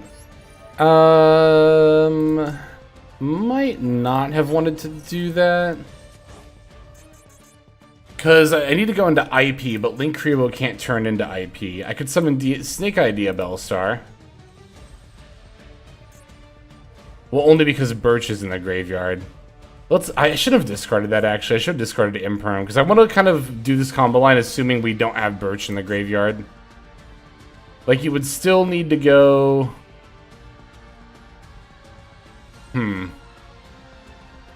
I don't think I should have gone into Link Karibo. I think I should have just gone to Ash plus Poplar into IP?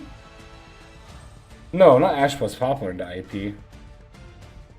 Well, I could still do, like, Ash... but then... Wait, no, this does still work. Hang on, I got it. We can Ash plus Link Karibo into Flamberge. Now we go Snake Eye Diabell Star for Ash. And then now we go for Doom Dragon, send Poplar, and Ash. And that's how we get our fires back into the graveyard. Alright, now we can make IP, and we have our fire monsters in the graveyard. It doesn't really matter what I make it with.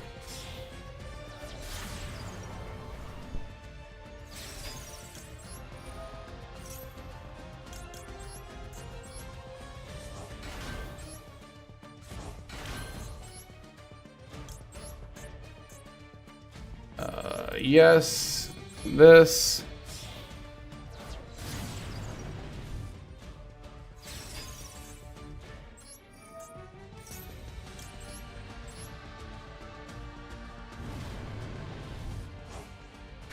Alright, and then Flamberge places IP. And then Nightmare Phoenix. Or Sunlight Wolf. I just kind of threw this in because it was a fire link too. And then, I don't know, you could make SP if you wanted to. You wouldn't really have anything to IP into at that point though, if you did it that way. But, I mean, this is still Appaloosa. This is actually, I mean, because we opened Engraver, plus it was a 2-card combo, but this does at least get you some extra bodies. So, with more refined deck building and something to actually go into, this would look a lot better than it actually does. But main point is that this line, a line like this, where you open Engraver plus, like, Engraver plus Snake Eye Starter, and you go Fiendsmith stuff first into Appo, then into Snake Eye stuff, is still feasible. Oh yeah, someone was asking when the new pack comes out. Let me see something real quick.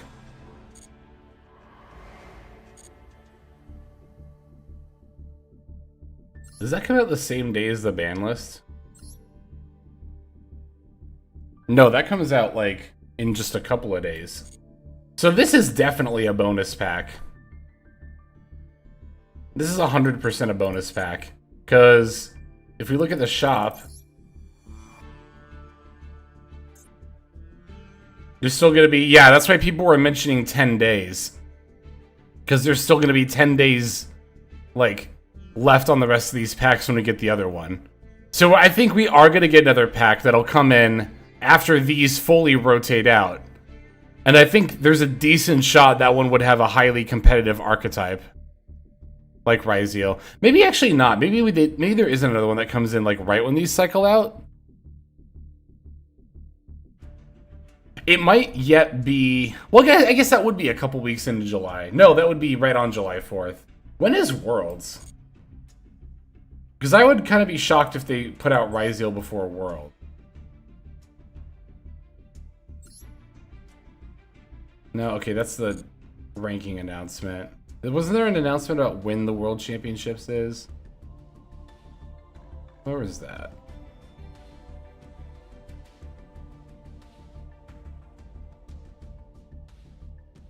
Worlds is the end of August. I think you're right. Okay, I can't.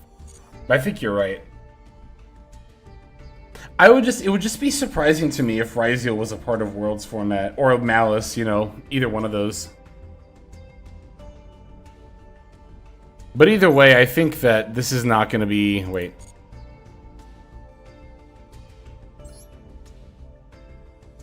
Yeah, either way, I think this is not going to be the only pack that's coming out soon. Because again, it's not coming out in July. There's going to be a July pack.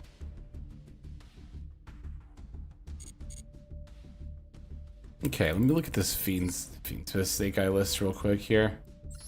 See how I feel about this.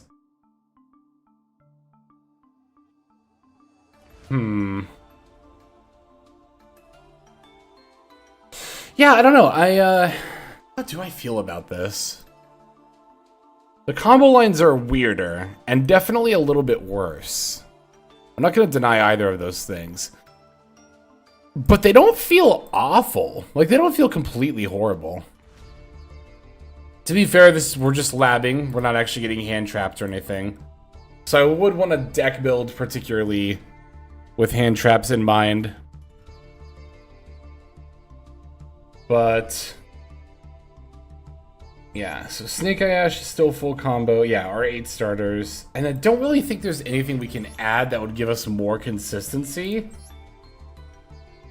Barring like Pure Reese map. Oh, hang on. Oh, 0 attack, never mind. Pure Reese map doesn't work.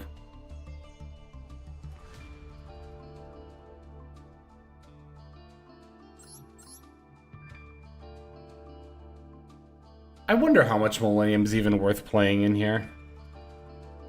Like, am I actually gonna zombie vamp in a build like this? It would really mostly be worth it for the number 90, right? Oh, where ARF? That was the card I was thinking of that searches just level 1s, yeah.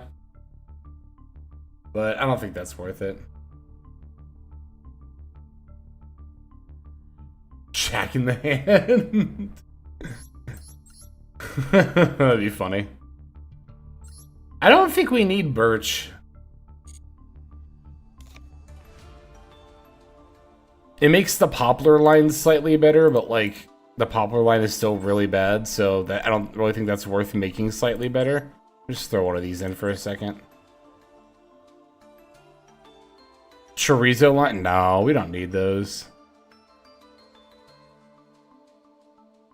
Jack in the hand opponent takes Snake Eye Ash. We concede.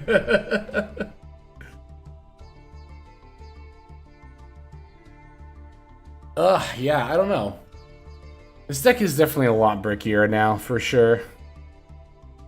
What, Oh yeah, Sunlight Wolf.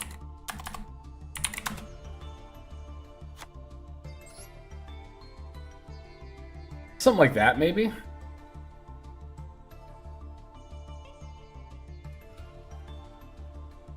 Yeah, I think I think it would have to look something like this. Maybe we could play, I don't know. I was gonna say maybe we could play Gamma. Gamma's not bad in this deck, but I don't really feel like adding more bricks to it. Yeah, we got 1-for-1. It's right here. I think we definitely play this post-ban list.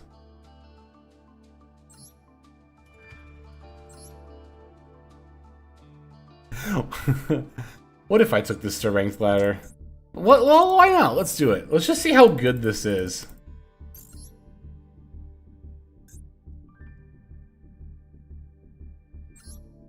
Not accessories, hang on. Because, I mean, the meta's not really going to change much unless we face against a mirror match and they're at full power. And that game pretty much doesn't count, but... Every single Snake Eye card is limited or banned, and Birch is still unplayable. Poor Birch! Poor Birch!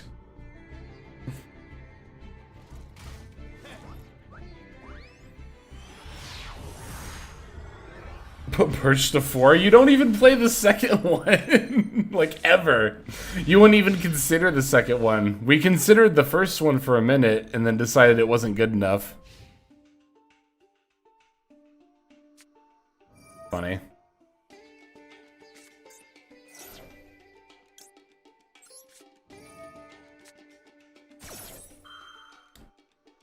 Sick. The Ash actually resolved.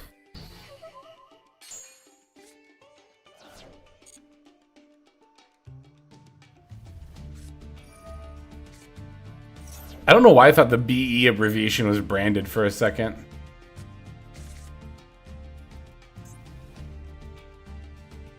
Are they gonna summon? I guess they could set the trap card and they have a pop because they put this in the graveyard. If they do that and pass, I might actually just call by the Blue Eyes on like my draw phase or something.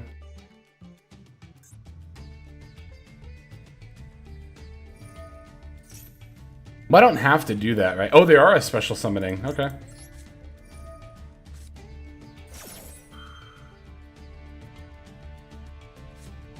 That's so fine. That is A-okay with me. I guess I might not be. They still have their normal summon, right? Yeah. If they go normal summon Sage, that'll be scary.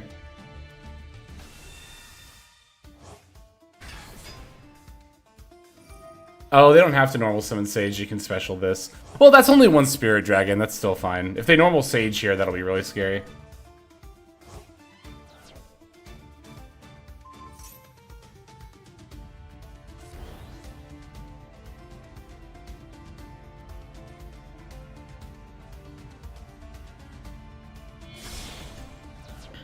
Okay, so I can just call by the Spirit Dragon.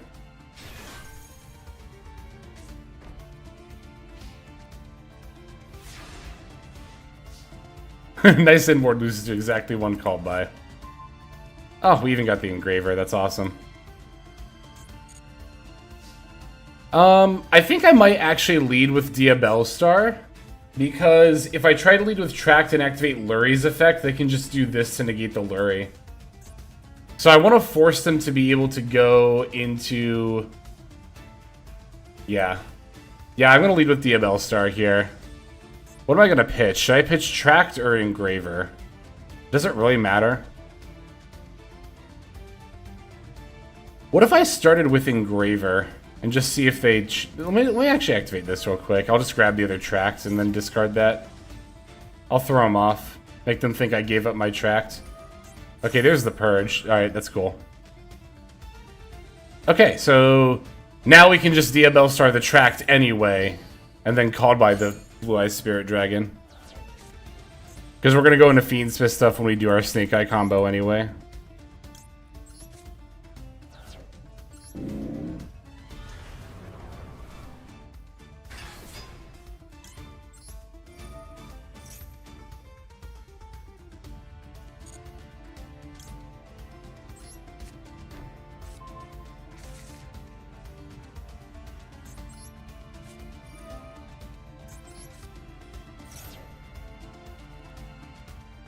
Alright, for Ash.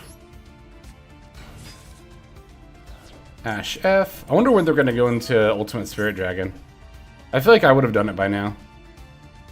Right? Don't you feel like you would have activated this by now? Maybe not. I'm actually not a very experienced Blue Eyes player at all, so...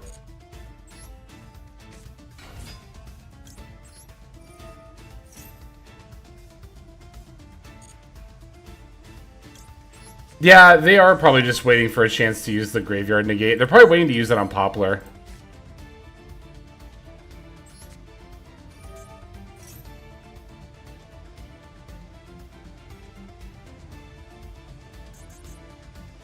What's up, show? Yeah, we're testing post-ban list Millennium Fiendsmith Snake Eye. I just want to see if this deck is still worth playing. We labbed out some combo lines that don't look awful. I just don't know. Yeah, we're just seeing how good it's going to be. Okay, so let me think about this for a second. So we're going to go Poplar into Link Kribo, Poplar F. They're probably going to negate. Then that's fine, because Poplar's still in the yard for Flambridge, and we can still Ash just send the field spell.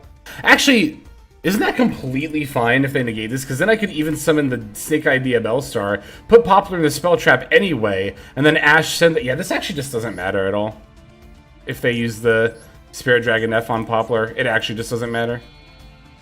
I think it's not worth it. I think it's probably not worth it either, but...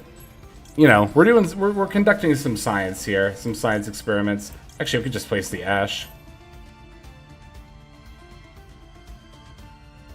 There you go. There you go, sport.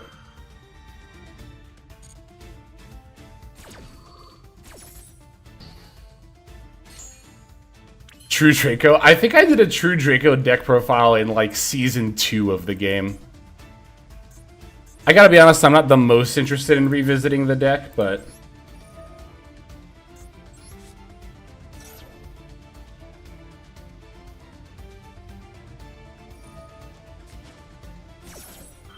The real test is next season Duelist Cup. Yeah, for sure. Yeah, today is all about just like initial planning. Like, is this... I guess, yeah, the question I'm really trying to answer today is like, is this even worth looking at? Right? Like, is this concept even worth looking at all?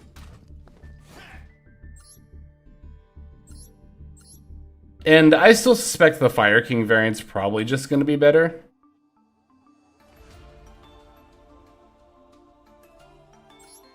But yeah, this is what we're looking at right now.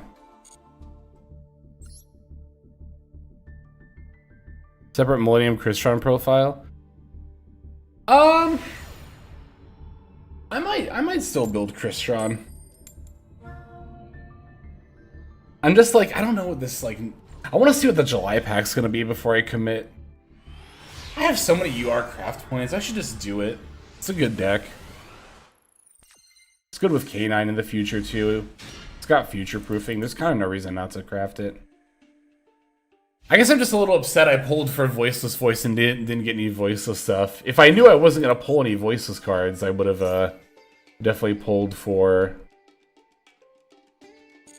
I would have definitely pulled for Crystron instead. I wonder what they're going to do with this Terratop. I think Crystron is one of those decks that can't be hit. It's, oh, this is Argo Stars, okay. I'll Ash this. Yeah, it's like... I would be shocked if the Crystron The Crystron archetype itself does not need any hits, right? Like... If it was anything... Like obviously Millennium Crystron just had a really good showing in the WCQ, but that doesn't mean Crystron's a broken deck. I think if anything, that just means the Millennium engine was too good. We'll see if that's still the case with Golem at 1. And with Snake Eye no longer using Millennium. Well, as nearly as much if they do at all, but... I pulled over 200 packs for the Adventure engine and got literally 0 Adventure URs. RIP. That's unfortunate. This hand's kind of cracked, actually. Completely insane. We have Azaroon and 2 face downs. Okay, we do know. No, they said Anguish pattern. I just assumed it would be Azaroon. What does this do? Summon this way, can't be targeted while you control another trap monster. While you control another trap monster, what is special summon target card in the field, destroy it. Okay. Gotcha. Alright, I'll start with Millennium.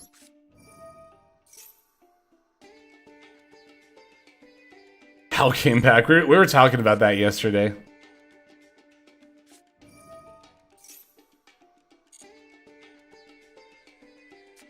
I was pulling for Crystron earlier and said I'd save 2k gems. Spent them anyway, got no Crystron cards in those last 20 packs. Yeah, honestly, that's a kind of story of a lot of people's lives. I was gonna say story of my life, but that's my story of my life with the Voiceless pack. How many did we pull on stream? I think we spent like 5,000 gems on stream, and I've spent another 3,000 off camera since then, and I still only have 3 Skull Guardian and 2 low really to show for it. I think I have 2 low now. Which, like, you don't even need the 3rd Skull Guardian. I'm just trying to pull, like, at least one of the other URs from that pack. I pulled 5 of the Nephthys Link monster. What does this do? Turn a card in the field of the hand. What's up, Blaze? I see Blaze YGO and Blaze Doom. What's up, Blazes? That's how it always goes, yeah. Well, see, that's the thing. I can't complain, really, about my Voiceless packs pulls, because I got a lot of URs. Like, just in terms of the number of URs that I pulled, it was a lot. It was just all from outside the pack, so it was random stuff, or it was a bunch of the Nephthys Link 4. And again, a few Skull Guardians and a couple of lows, but... Oh, brutal. The last card was the Apophis. Another 2 years of snakes? Nah. Unless you're talking about these snakes. But these snakes are not nearly as good as they used to be. Oh, this hasn't even used its pop yet? Oh, that's when any card is special summoned from the spell trap zone, not this one. This card's better than I thought it was.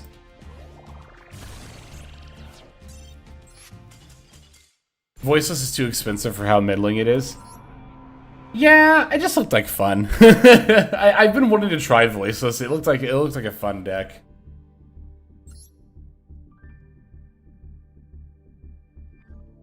Voiceless is 50% UR, so there's a ton of crafting no matter what. That's the thing too, yeah, I don't have diviners. But I was like, that's fine, I'll craft diviners. I was fine doing that. I was fine even crafting most of the, no, not most, but at least some of the voiceless stuff. I just wanted to pull more than I did. Never saw a barrier, never saw a Saphira. It was unfortunate. Like this hand. Wow, this hand sucks. Oh no. Okay, so oh, why'd I do that? This is why Snake Eyes not good anymore, by the way. Rainbow Bridge of the Heart. Alright.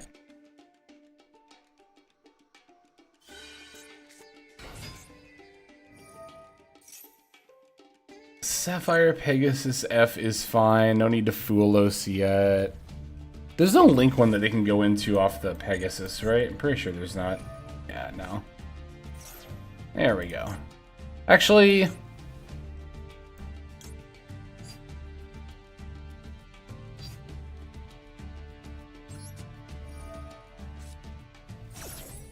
activate called by. You do have it! Yeah, I knew it! I knew it! I had a good old-fashioned feeling. My sixth sense triggered, and I was like, wait a second.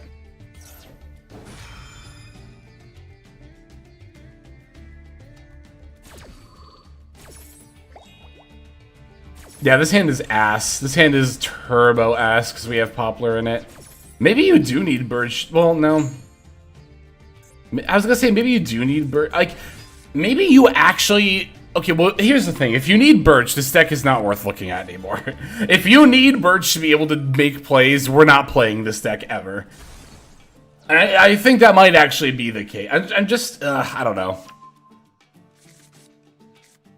I thought they had a second call by for a second, too.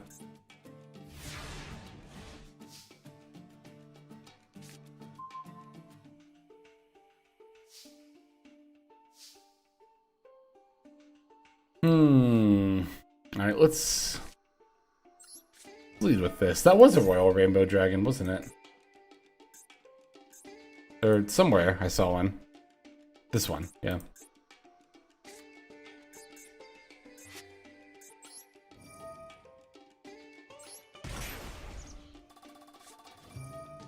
Oh, brutal.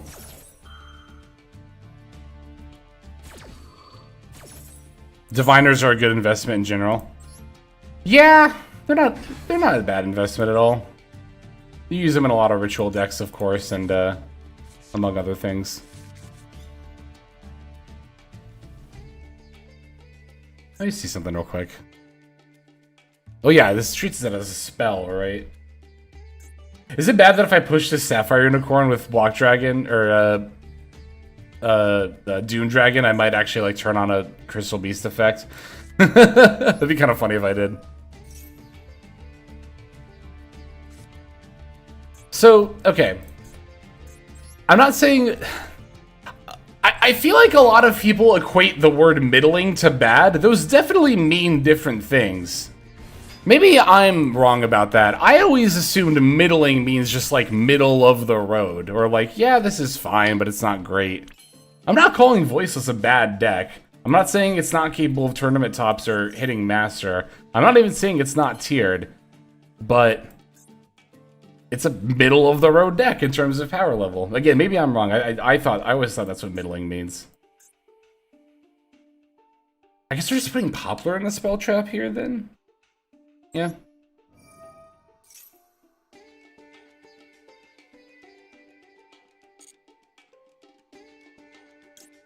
The thing that's kind of rough for Voiceless is that it doesn't get to really evolve with other meta decks. Like, you look at Voiceless builds that do well in the OCG, and they're built the same way they are in Master Duel right now. Which, on one hand, it is really cool that the deck is still playable, like, you know, in the future without any major changes, but it is still going to kind of lag behind in that regard.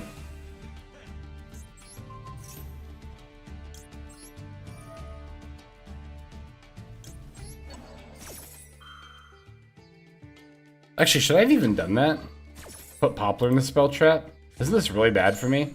I don't want that in the graveyard. Oh my god, this does trigger an effect. I thought it did. Yeah, I shouldn't have done that. Whoops. That's what I get for yapping. I even read this card. I even said, hey, I bet there's something that happens if I push this in the back row. But I was too busy yapping. Oh, I can just Ghost Ogre it. That's fine.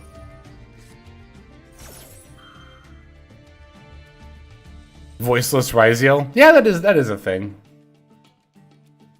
Because if you're playing Voiceless, you don't care about the rank 4 extra deck lock, because you weren't going to go into your extra deck anyway.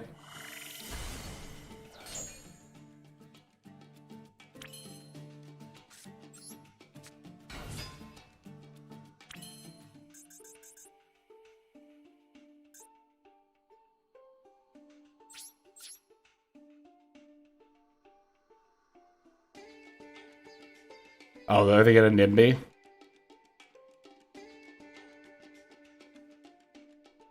Did I even play into Nib?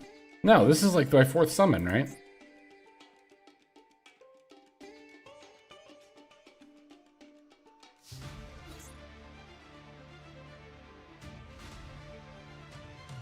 I have no idea if they have an effect that can like summon something or stop me from attacking. I just had 8k on board and I was like, I'm under max C, I'll just stop and go for it.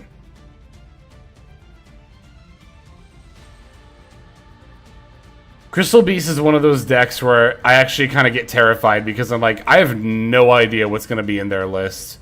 As far as like, what type of effects they have access to.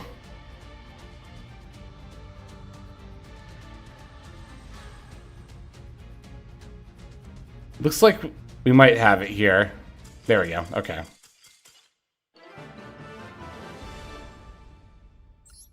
Millennium Engine does still hard to carry in terms of just getting bodies on board.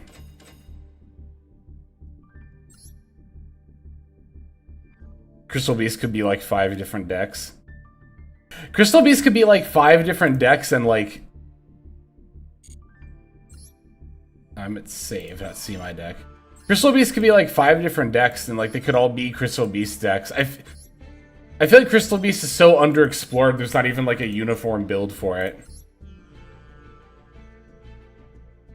Nice battle phase. I chained Alt F4. That's good. That's really good. Am I about to rank up with post-banless Snake Eye? I still don't feel like this deck is that great.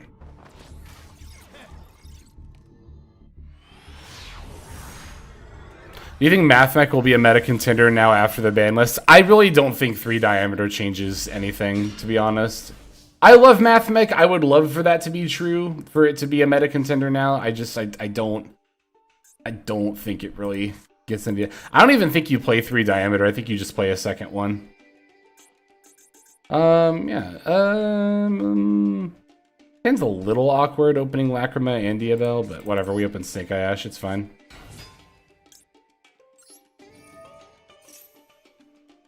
I do keep drawing Ash, yeah. I've drawn Ash like every single one of these games. That's why you craft the Royal Copy. The Royal Copy has the buff where it's always in your opening hand. That's also true that nobody has interacted with us yet.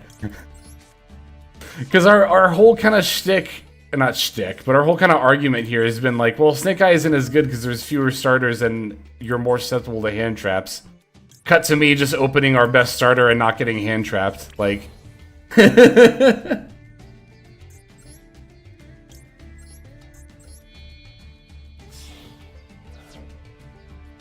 This is not true. I've never drawn my Royal Azamina Hallow. Well, that's because Royal Garnets have the opposite buff where you don't draw them. As we all know, Konami is omnipotent and psychic and knows how much money you spend, and that's how much good luck they give you, or something. I don't know. What do the tinfoil hat people say?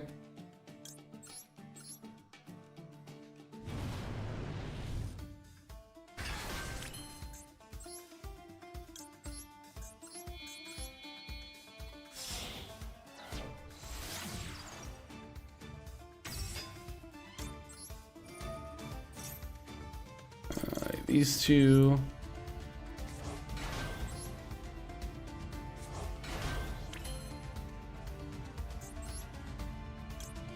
I wonder if my opponent's like, what the hell is this person doing?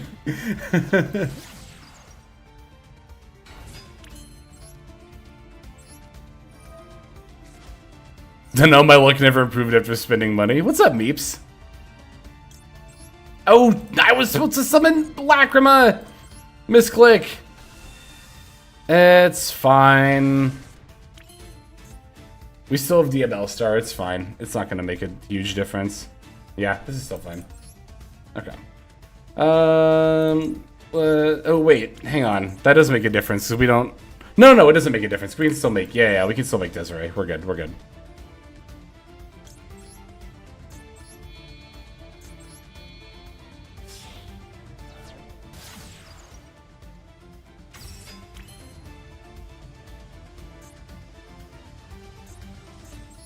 Hang on. This is fine. We can do this now. I'm just kind of thinking about the order we do this in.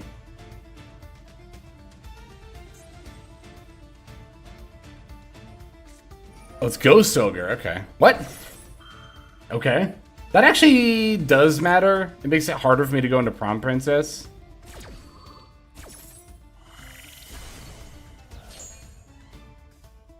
Actually, I wonder if I make Fiendsmith Lacrima now because my opponent did that.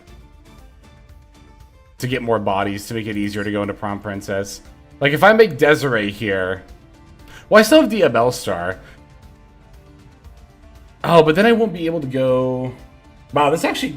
How does Ghost Ogre on sequence screw this combo lineup? Hang on a second. Let me think about this. So if I summon Desiree, I could still go Snake Eye Diabell Star... and Diabell Star. I could go all three into Prom Princess, bring back Flamberge, but then I can't go into anything else. I think I have to summon Fiendsmith Lacrima here. Let's use Moon. We could even use the sequence. Yeah, that's actually kind of funny. Let's do it.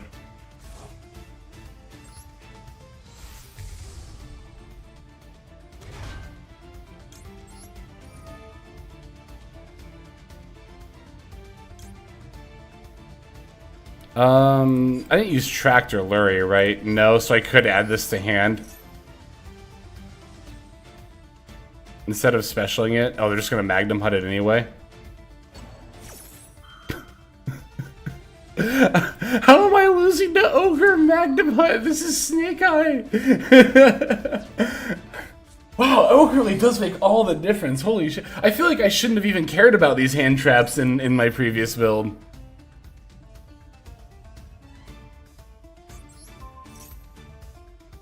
They did play very patiently, yeah.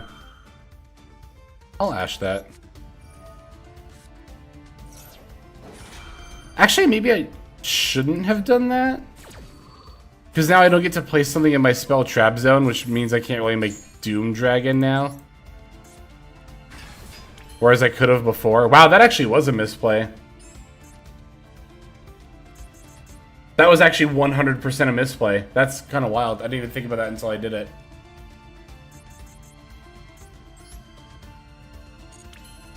Let me think for a sec. I could summon Diabell Star, sending the field spell, set Wanted, still get a body, extra body that way.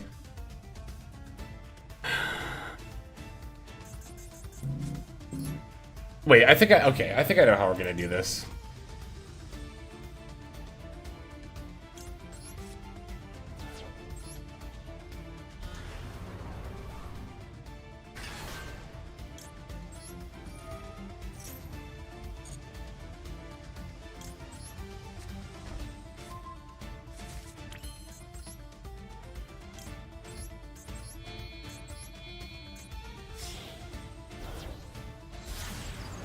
I mean, we don't get Appaloosa. That really sucks.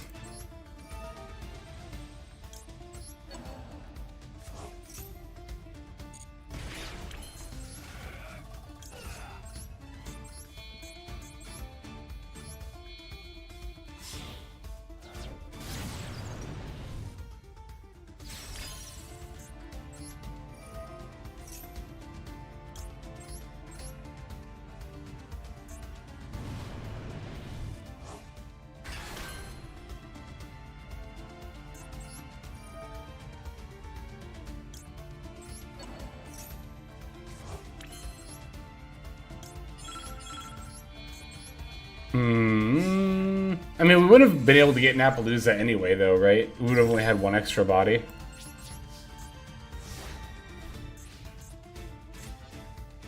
What did Magnum Hut banish again? It was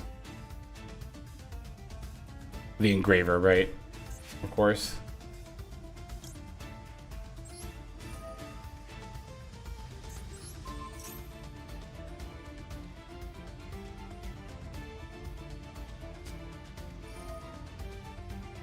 Well, that's probably about a wrap, I would say. What did they reveal? They revealed the Ether Barrel, right? That's brutal. Alright, you can have it. Dang. Okay, that's a little bit more in line with what I thought Snake Eye was gonna feel like to play post hits. That was brutal. That was really brutal. That's a fun way to have the turn start. Yeah, really, though. I feel you, Engraver. Or, I guess you're Desiree at that point. Yeah, that was pretty devastating. I'm not gonna mince words. That felt bad. And, I mean, the Magnum Hut sucked, but, like, the Ogre was really... How wild is that? How did Ogre on sequence, of all things, screw up our combo line? I never would have expected that, but it was actually what... Like, when it first happened, I was like, lol, what? That's completely fine. And then I realized, like, wait a second, I actually don't have enough bodies to do stuff now.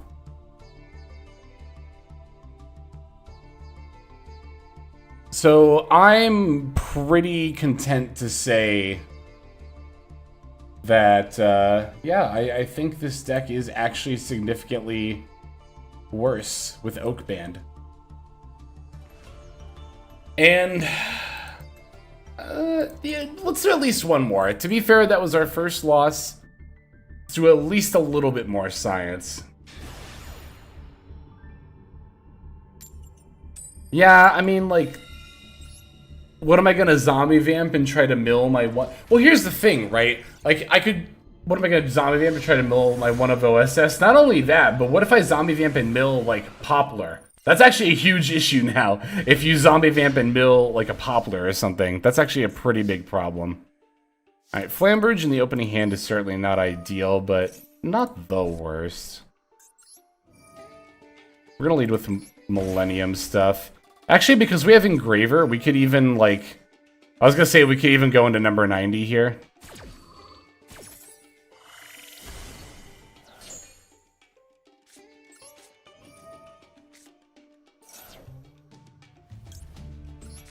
After a year and a half of dominance, Snake Eye is finally not the best deck in the game. Oh, Droll and Lockbird is brutal there. I don't think I can play through that.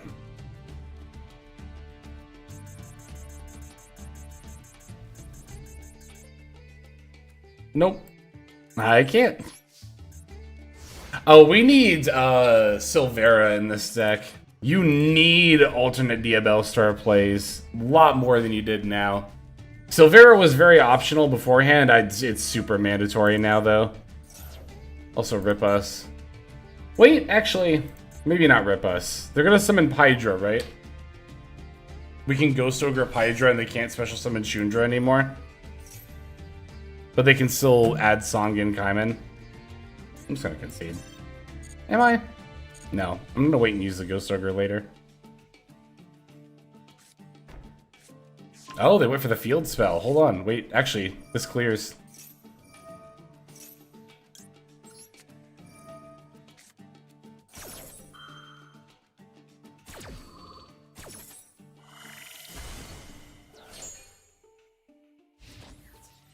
Sick.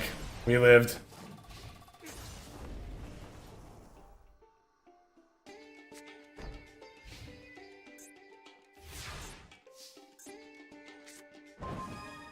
Holy. Wow, holy top deck.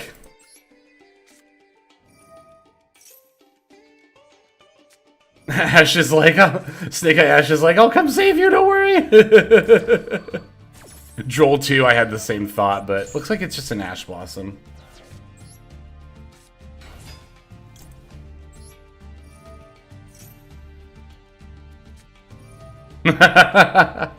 Do we think they'll concede when I go Diabell Star? Actually, am I sending Flamberge off? No, I'm sending Ash with Diabell Star, right? Because if I send Flamberge, I can't... Well, I can't summon it anyway. Okay. Let me send the Flamberge here.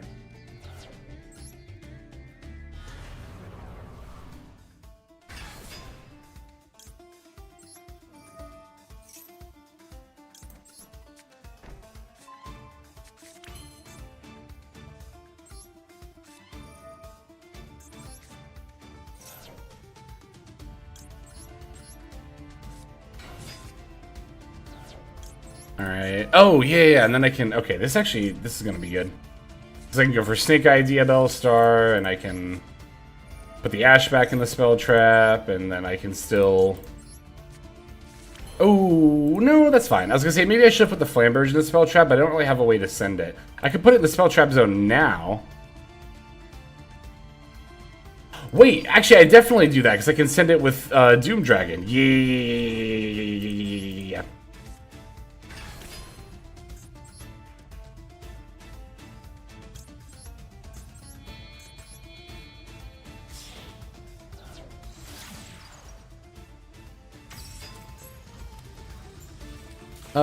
Yeah, we can do this now. We can even just Doom Dragon right now before we even do Fiendsmith stuff. I'll do Fiendsmith stuff first. Will I? What is in my graveyard? A 1 engraver, nothing else? I'll do Fiendsmith stuff first. Oh. I was like, wait, what's going on? I thought I was summoning Requiem when I activated Moon's effect. I do that, not all the time, but every now and then I'll do that. I just yellow button, click, yellow button, click.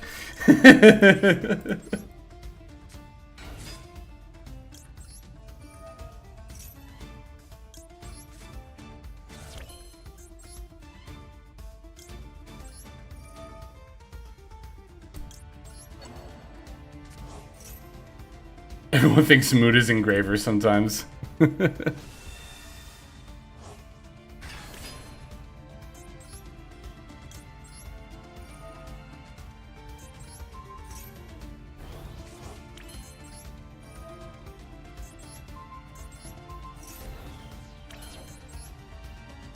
Actually, I probably should have put that in the spell. It doesn't matter. Actually, hang on.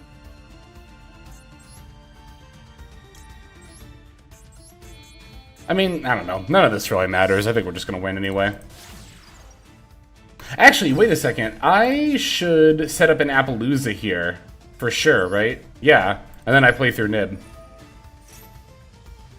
Or Caesar, either way. Oh, we're just going to concede. Okay. That was actually pretty good, because even if their last card was Nib, we had so many plays through it. Of course, just by keeping the Poplar and the Flamberge and the Spell Trap, we could send them for Doom Dragon at any time. Like, if they nib us at any time before we make Appaloosa there, we just, yeah, have the giant nib token. We also send Flamberge and Poplar, summon Doom Dragon push their nib in the Spell Trap, and then we get back the Ash and Poplar, which are buffed by the field spell. So, yeah, we just win no matter what there.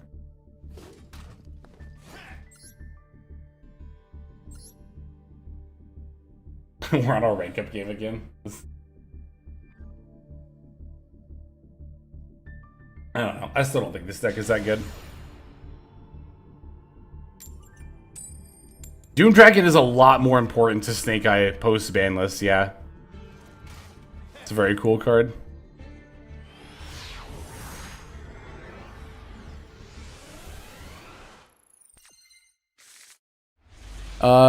This was a while ago, but NT James, thank you for the follow. Sorry I missed you. That was like an hour ago. My bad. But thank you for the follow. If you're still around, I appreciate it.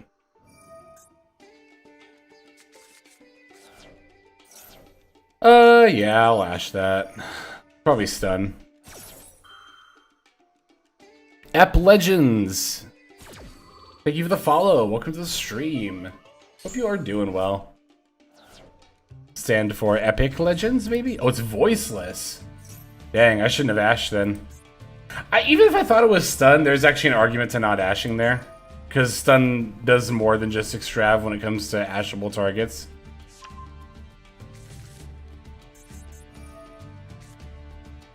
Got a Royal Doom, but I don't have any decks where I can use it at the moment. Yeah, Millennium decks are still good. Millennium Engine is still good if you have that. But I'm assuming you don't, if you don't have anywhere to use Doom Dragon. Lab Slaves are really good bait with the extrav. It honestly is. Honestly, that is pretty good bait.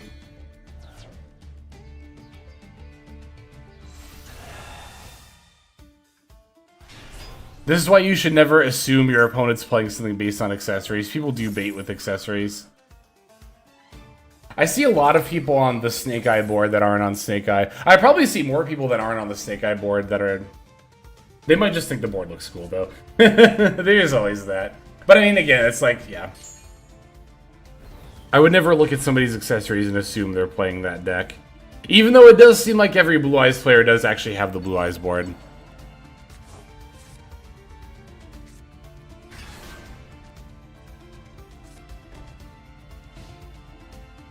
Millennium Engine is good in MD, I've just had horrible luck with it. That's fair, that's fair. Now, second Dia Bellstar was certainly not what I was looking for there. Really wasn't looking to get back seed either. That's brutal.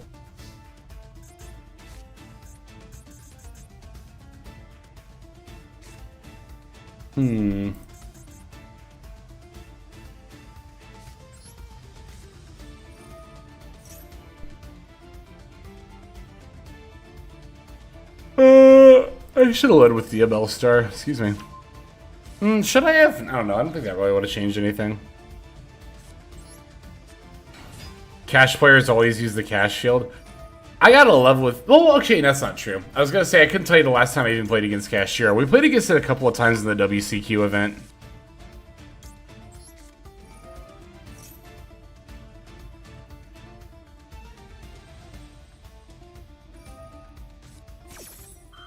Yeah, they can just have it.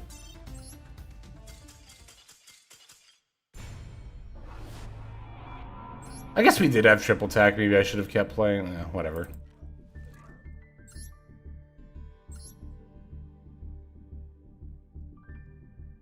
Cash field does look cool. I agree. It's very battle. The cash field has great music too. I don't know what number of track it is, but it's on the cash field. And I think it's on the crystal field. That's like my favorite track in the game. Which is funny because I'm just using the board with the regular track. I really like how this board looks though. Oh my god, this hand's... Wait, we have OSS and Poplar? This hand's actually say... So Poplar, opening Poplar is turbo ass post-ban list, but because we have OSS and we can Poplar for Temple, this might actually just be good enough. But we don't have a target for OSS! Oh, but we can just normal for the Temple. Yeah. But, I mean, we don't have a target for the Ash, so we can't get Birch. That might actually matter here. Well, maybe it won't because we have Sengenjin, but... I guess this will be a good... This hand will be a good test to see how much opening... or how much Birch actually... Having Birch actually matters if you open Poplar.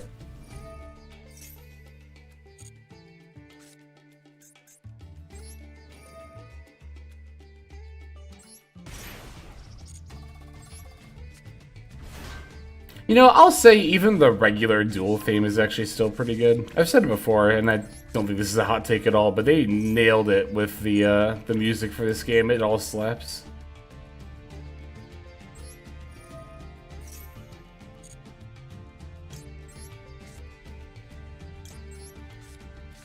I wonder if not having Doom Dragon is going to affect our combo line later because we've been using it so much more. I guess we'll find out. Bitter that it took them ages to credit the composer. Oh, really? I didn't know about that. That's shitty. I mean, it's Konami. Not crediting the artists who work on their IP is pretty par for the course, but, like, goddamn. Still really shitty.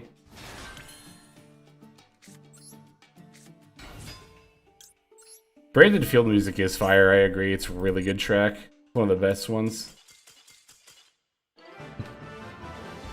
No, actually, wait, I didn't want them to concede there. I wanted to play that combo line out. Dang it. Okay, so we would have gone Poplar for Temple, OSS send Wedju Temple for Ash.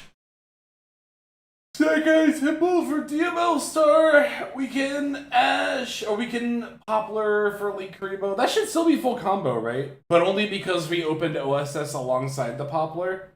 If it was just Poplar, even with the Sing engine, I think that would have been really awkward.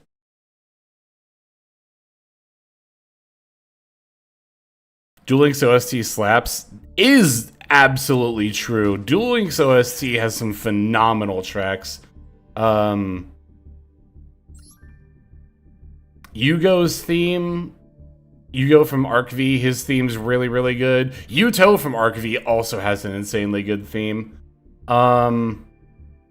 Why can't I think of the main character of Reigns' name off the top of my head? Because I didn't watch that show. I should still know his name. Yusaku. Yusaku and AI's theme is insane. That's my favorite Duel Links track is Yusaku's theme. It's so good. What the fuck? It's so good. But yeah. Also, Yugo and Yuto's are probably two of my other favorite tracks in that game.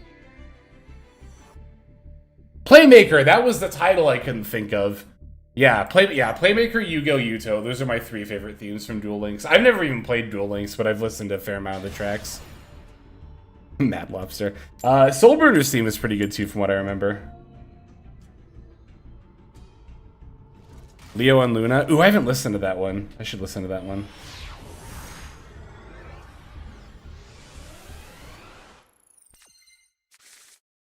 I feel like I remember Jack Atlas's theme being pretty good too.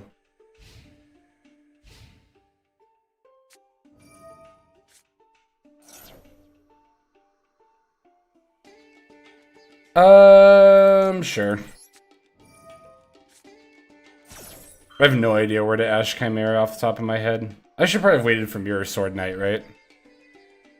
Well, no, Mirror Sword Knight has the graveyard effect. Maybe this was fine. Ace MF! Thanks for the follow. Welcome to the stream. Hope you're doing well.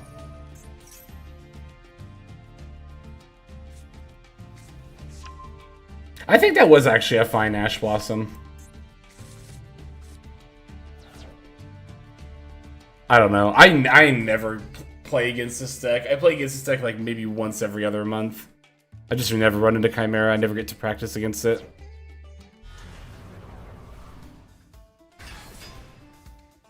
Went to a game convention on the weekend. Saw a statue for Yugi. Could not pass it up. Hell yeah.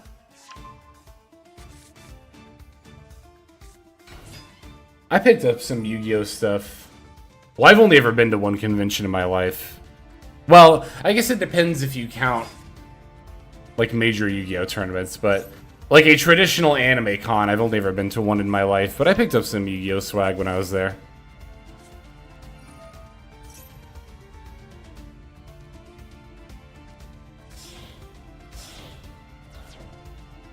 Well, yeah, whenever people ask how many conventions I've been to, / if I've been to one, I never know whether to count YCSs and WCQs, because, like, it's not a convention, it's a tournament, but it's, like, the same kind of energy. Kind of? I mean, con energy is a little bit different, because there's, like, panels and stuff, but...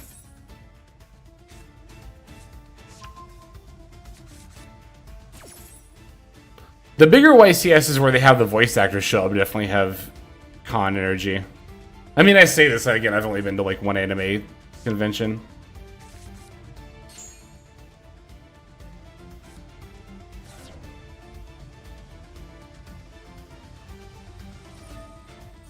I would do more con stuff. I just, I don't know. I don't really dress up. Not that you really have to go. But I feel like if you're not going to dress up, what do you... I mean, you're just there to enjoy the panels, right? I was going to say, what are you going to do? Just spend a lot of money? Which... I mean, yeah, a lot of the con experience does come down to just spending a lot of money, but there's the panels. I saw some pretty good panels to the con I went to.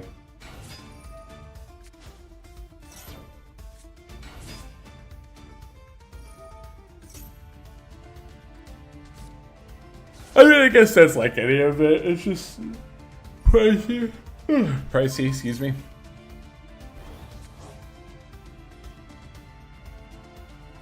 I guess guess I just really, a lot of the reason I don't go to more conventions is that I'm not like a, I mean, I like anime, but I don't really consider myself a huge, like, anime fan. Like, there are a lot of, like, if there are a fair number of, like, series that I like, but I don't know. I don't know if I have, like, a huge interest in, like, getting memorabilia for them. Hidden gem purchases, fondness for hunting for stuff. Picked up a bunch of an old Sailor Moon CCG I never knew existed. I guess, you know what, I'm thinking back to my previous con experience, and while I did spend a fair amount of time on the floor, I probably could have spent more time exploring, like really looking over each stand, you know? That's fair, that's completely fair.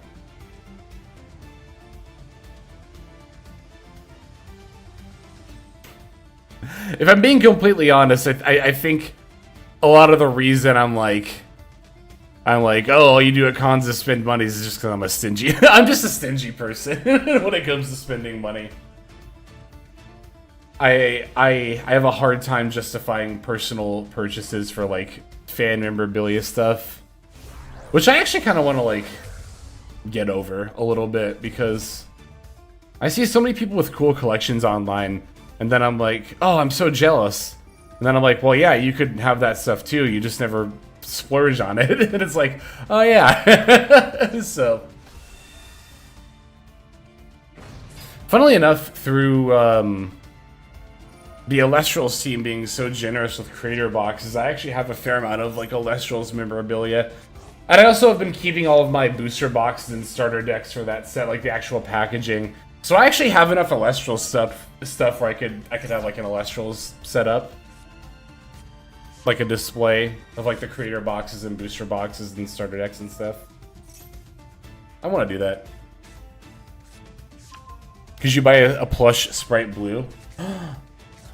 Thank you for putting that idea in my head. Surely, hopefully one exists on like Etsy or something. I would 100% buy a plush Sprite Blue. I guess I do buy plushes from time to time. A lot of the time I'll substitute cute plushes for like throw pillows on like the couch or something. I bought a sleeping Totodile like a month and a half ago. I love the sleeping Pokemon plushes. I don't have a ton of them, I just have Totodile and Pikachu, but I want more of them. What is this end board? What did our opponent end on? I wasn't even paying attention. They ended on Caesar and... Wow, this floodgate actually super... Oh wait, no. I can just... Yeah, it just says I must set. It's not full anti-spell fragrance. Like, I can still go... Set 1/1 and activate. Or a field spell and activate. Oh, but they're just gonna Caesar the 1/1. And I can't even... Yeah, they can just have it. How are we beating that Lurie? The saddest part is, in that board state, we actually can't even beat that Lurie. It's not even, it's an untargetable Lurie!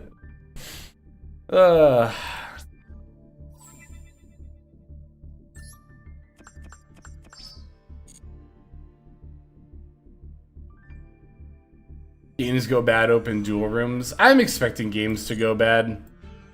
We're doing testing for a deck I don't think is going to be good after the ban list, so I'm not expecting a lot. Actually, now that I think about it.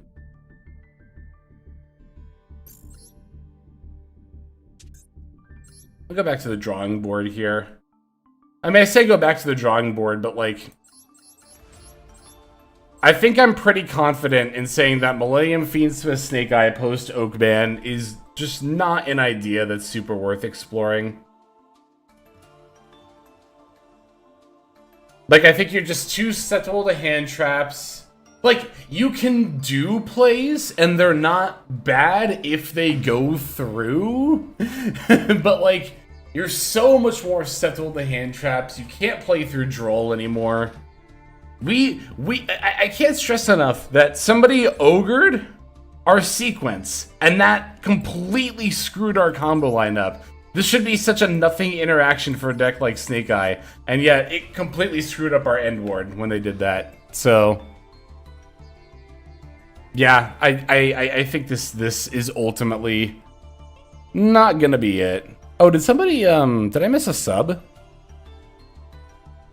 Ace MF subbed with the Prime. Hey, thanks a lot. I really appreciate that. Right after you followed too. That's so kind. I really appreciate that. Thank you so much.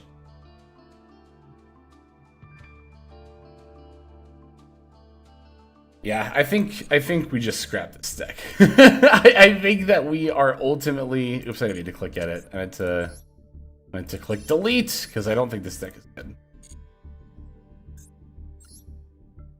So that said, is it just gonna be Fire King Snake Eye? Oh my god, it's been so long since I've played Fire King Snake Eye.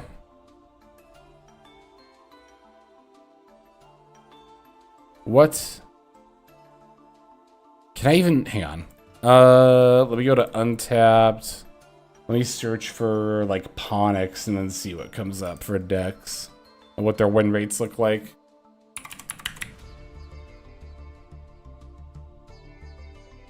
Decks running Ponix, sort by win rate. Okay, here we go. 57.8% win rate over 45 games. That's not bad. 64.7% win rate over 34 games. That's not bad. It's a little low. I mean, 40 games isn't really that much either. 62.5% over 24 games. That's too few. 30, 23, 22, 27. Okay. Let's try... Let me look at these lists here. Let's see what... Wait, that one's playing 3. Oh, that's right, because that card got... Okay, this one's only playing 2. Never mind. Okay, let's try this one. Where's... Hang on, where's Untapped? I need my deck companion. 1 second.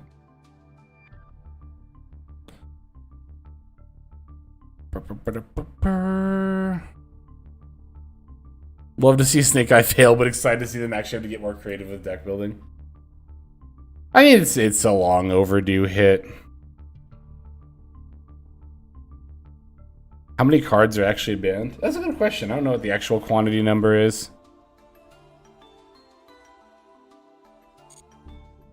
Alright, is...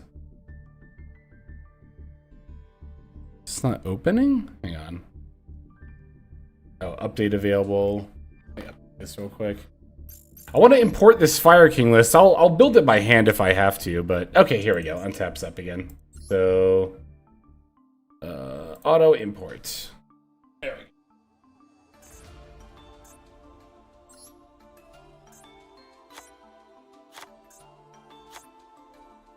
Yeah, so I think the Fire King list has a lot more promise. We're gonna have to take that oak out. I don't know how much I'm gonna actually test this list today. On ladder. Like, I might just have to do some, what do you call it? Combo practicing in Silva mode. I might try at least a couple of games. We'll see.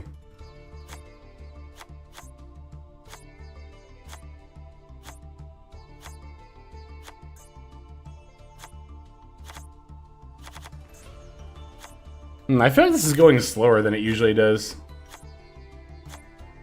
Oh well. It's not a big deal. Okay.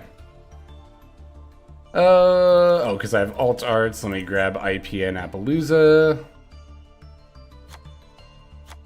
Then we take out O.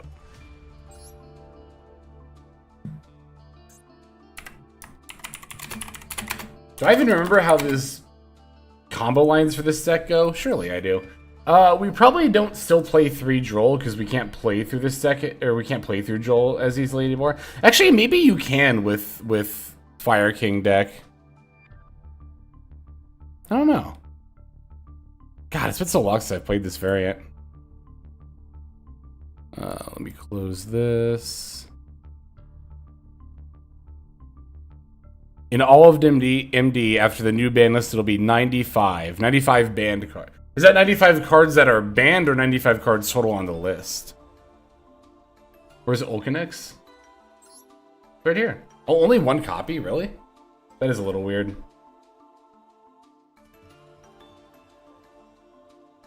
Should be at least 2, if not 3, right? Is it? Did this? Actually, have I not played Fire King since Fiendsmith came out? I haven't, have I? I was about to be like, is Fiendsmith standard in Fire King Snake Eye? And then I realized I actually have no idea.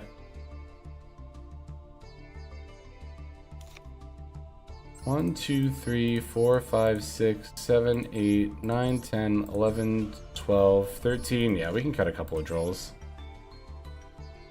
They don't run FS. Yeah, and no Dominus Impulse because they're on. Okay, I'm not this list. I'm not copying this list. Hang on, let me grab that other list. This list is weird. Let me find that other one. Maybe that one was better. No. Hang on. Onyx. There we go. All right, let me try this one. Maybe this one will look better.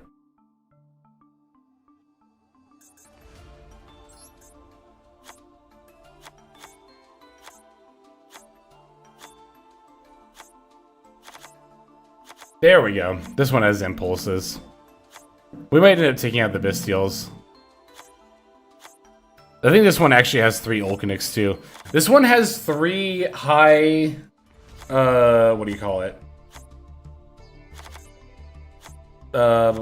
This one. Yeah, it has 3 of these, but I only own 2. Which is why I didn't pick this one at first, but I can just take out the 3rd copy for something else.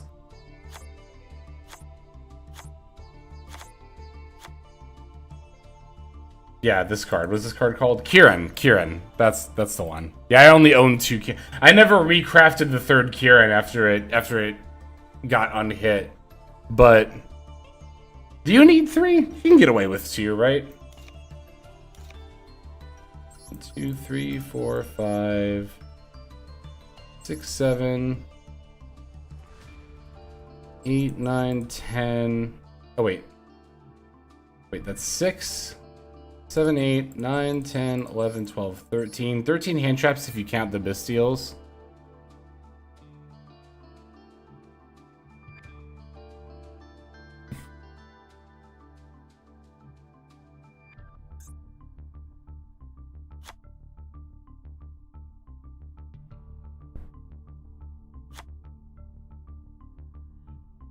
Could even see him playing like a talent or something.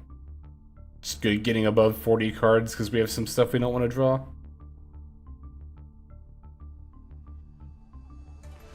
Two Promethean Princess. That's not the most atypical thing for Fire King Snake Eye, from what I remember.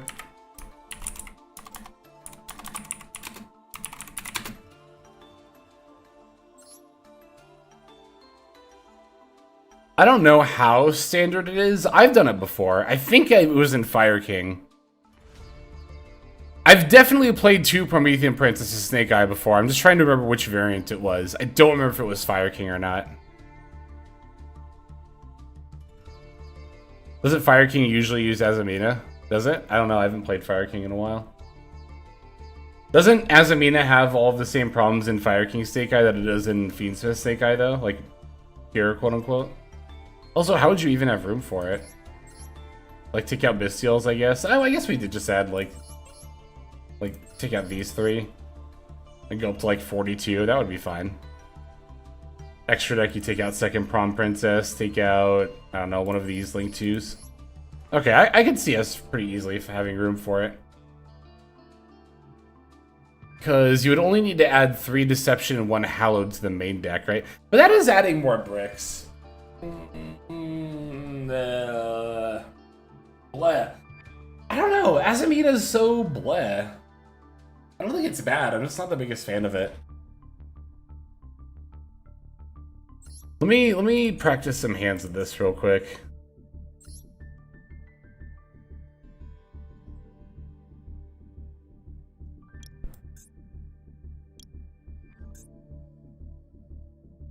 We're just talking about the cash field, why not? I'll use that. Hasn't Mina with Amazonas? I don't think so. Actually. There we go. God, I don't remember this deck at all.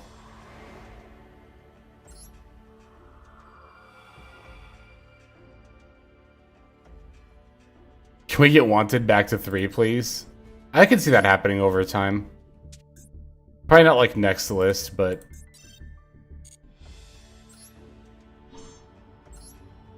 I can see it happening when more of the Diabell cards come out. Possibly.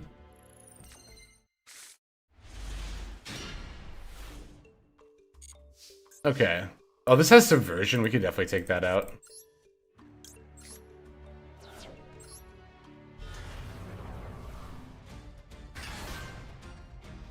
Okay, so we didn't normal summon, right? So we could... Like, we could go for a Snake Eye Ash and just add Ponic instead of Poplar. Is that what you would do here? I'm trying to... God, it's been so long.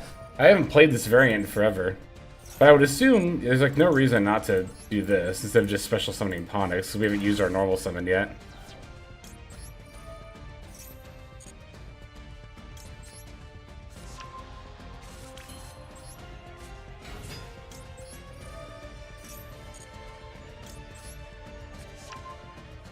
Let me get the Sanctuary. Then we can pop Ponix, add new Garunix, because then that'll summon new Garunix, right?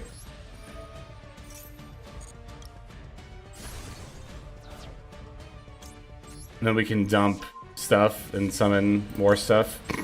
Something like that. We want to send... Well, because we could send Kieran, or we could send Arvada. Isn't Arvada usually the better one to destroy here? Because you can bring this back and then it's a disruption. Like... Because I know you can also make Sunlight Wolf and wheel Kieran back to your hand, but isn't sending Arvada better here? I'm pretty sure sending Arvada is better here.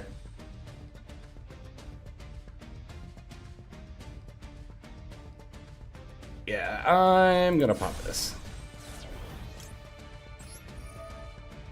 And then we target. Oh, we could have popped Ulcanix here, right? And then summoned old Garunix. That was definitely another option.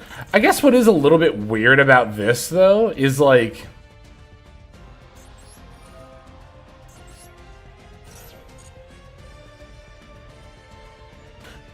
Would you need to go for Flamberge here? Like, you wouldn't even go for Poplar? Because Poplar doesn't even accomplish much here, right? Like...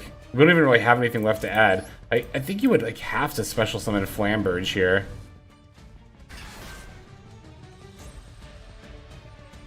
But then I need 2 level 1 fires in the yard. But I can just link off like these into IP.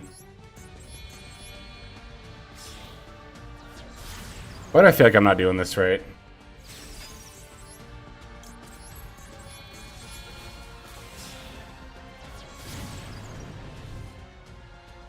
Because I'm not using Oak. That's why it doesn't feel right.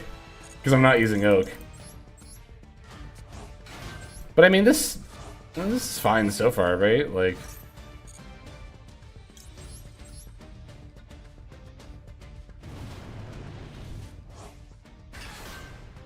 Oh, I shouldn't have popped Arvada here because I was going to use Prom Princess to bring back Flamberge.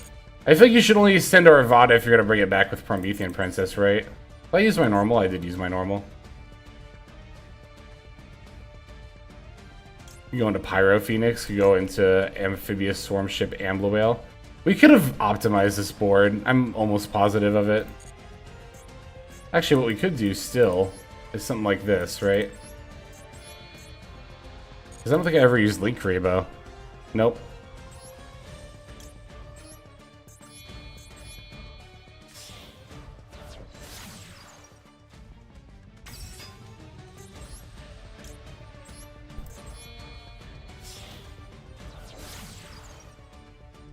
And then we could add back, not one of the level 1s, probably just, yeah, this one. What have we sent? Now, there's got to be a better way to have done this. But, hang on. I might have to watch a combo guide. If that's what it's going to come to, I'll probably just do that on my own time.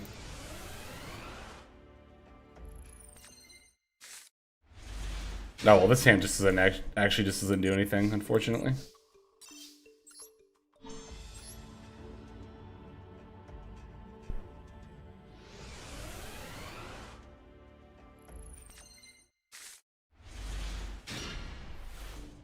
Another hand with Flamberge in it, but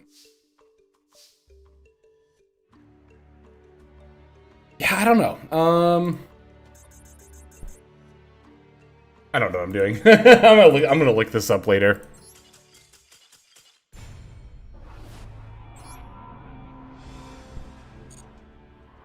But I feel like the build probably looks a little something like this, if not just like this.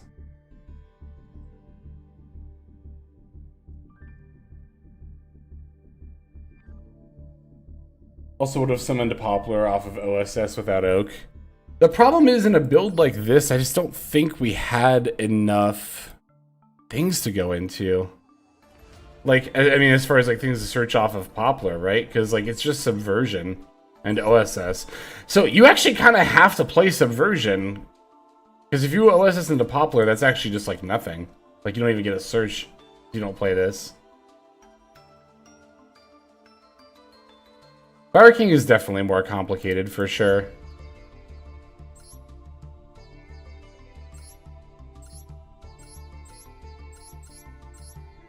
But the loss of Oak definitely impacts this deck too, for sure.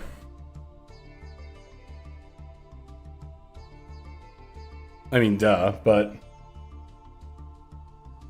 yeah, that might be what I have to do. I might have to like just do a little research on the Fire King variant in my downtime, and then use that information to kind of determine how good I think this variant will be. Well, because that's the thing, right? Like, we're talking about what is the best way to play Snake Eye, but even the best way to play Snake Eye got worse because of Oak's ban, right? Like, we used to play this without Oak. Oh, I guess some builds did play it without Oak. That is true. I do remember that, yeah. Yeah, I'm gonna really have to just do more research. No third Kieran? I just don't own one. I only own 2. I never crafted a third one after this card went to 3. Or went back to 3. I don't know if I want to. I mean, it would be good. I just don't know if I actually want to spend 30 UR on Kieran. I don't like the Fire King variant as much. It's too hard. It's probably why I don't play it as often. But it is cool. Oh, yeah, I definitely will say. I agree that Fiendsmith, Millennium Fiendsmith Snake Eye is a no, for sure. I honestly feel like Rescue Ace could even be better than this, than the Fire King deck. Because the Rescue Ace deck is the one that by far cares the least about not having Oak. Like, you could even not play Ash and Flamberge in Rescue Ace. Like, you really just need Poplar and OSS.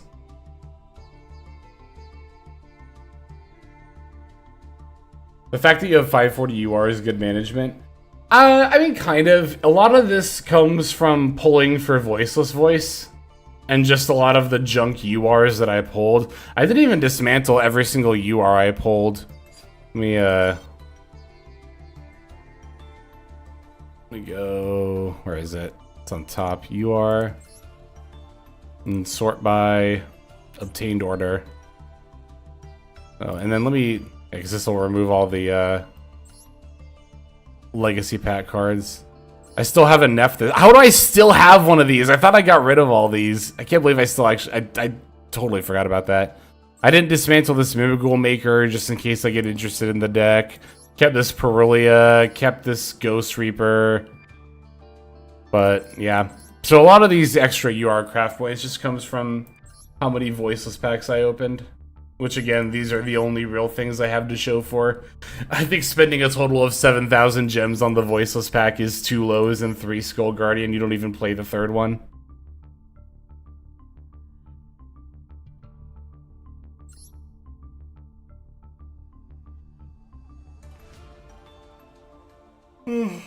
Yeah, I'm gonna dismantle one of the Skull Guardians. I'm also gonna dismantle the Nephthys Link monster. But... this is just like a thing. Well, just to make it easier, like the mental math, I like keeping my UR craft points at a number that is divisible by 3 or by 30, really. So that way I know at any given point exactly how many URs I can craft. I don't like having multiples of 5. Or I don't like having, not multiples of 5, I don't like having the last digit be 5. That's why I haven't dismantled this Nephthys yet. I'm going to wait till I get another Glossy, and then I can just dismantle the 2 Glossies for 30 UR craft points. It's a lot of gear feed. It's lucky. I'm glad I pulled these from Legacy packs, because some people have to craft these just to play Infernoble. I did craft Shadow Mosquito to play Sprite when that came out, to be fair. But that's not even the one I have the most of. The one I have the most of is Blue Eyes, I'm pretty sure. Yeah, I own 12 Blue Eyes. And actually, if we're going by all cards in general, I have 40 Pixie Knights. I could have a deck made up entirely of Pixie Knights. I own 40 copies of this card. I don't know why I own 40 copies of this card, but I do. Same, still waiting for that Shadow Mosquito. So I have actually pulled a Shadow Mosquito since crafting one. One time, I pulled one Shadow Mosquito. And I was like, sweet, that's 10 UR craft points, because I just dismantled the one that I crafted. So the way that I see it, I paid 20 UR craft points to borrow Shadow Mosquito from my future self. If that makes any sense. When are you going to play best decks and become a water duelist? Oh, you mean Crystron? I don't know if Crystron is actually the best deck in the new meta. We'll have to see. I'll be interested to see how good Millennium Crystron is going into Ranked Ladder. It's going to get played a lot because of how well it got represented in the WCQ, but most popular and most powerful are definitely two different things. We'll see how it ends up looking. Yeah, Astrograph to 3 is certainly something. You can summon multiple copies. If you have multiple copies in hand, I think, pretty sure they'll all trigger. There's nothing in the text that says it's once per turn or like one copy. So that's worth noting.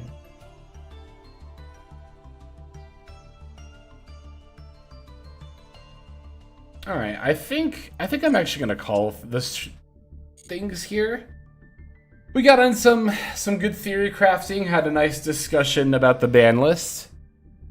And it's funny, I knew Snake Eye, of course, was gonna not look super great going into this new list, but after doing that bit of testing, I kinda...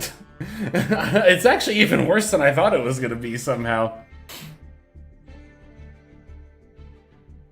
Yeah, I think that Snake Eye is pretty cooked. I think Millennium, Fiendsmith, Snake Eye is no longer worth playing at all.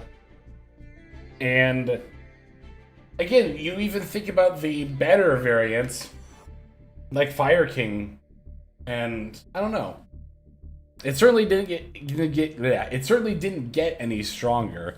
I mean, that's the thing. Snake Eye decks only got weaker. If they didn't play Oak, that's fine, but that means they're not any different. And let's be real, Fire King Snake Eye, I don't know, in my top 100 like tier list deck, or top 100 decks on that tier list, I put it in tier 2, but I should have put it in tier 3, honestly. I don't think Fire King Snake Eye is a tier 2 deck. I think it's a tier 3 deck.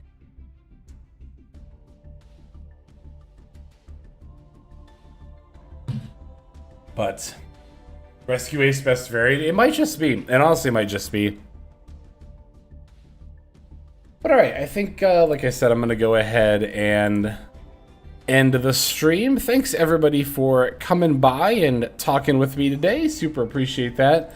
Let me see who is online that I can send you over to on Twitch. Where's Raid? Here we go, Raid channel.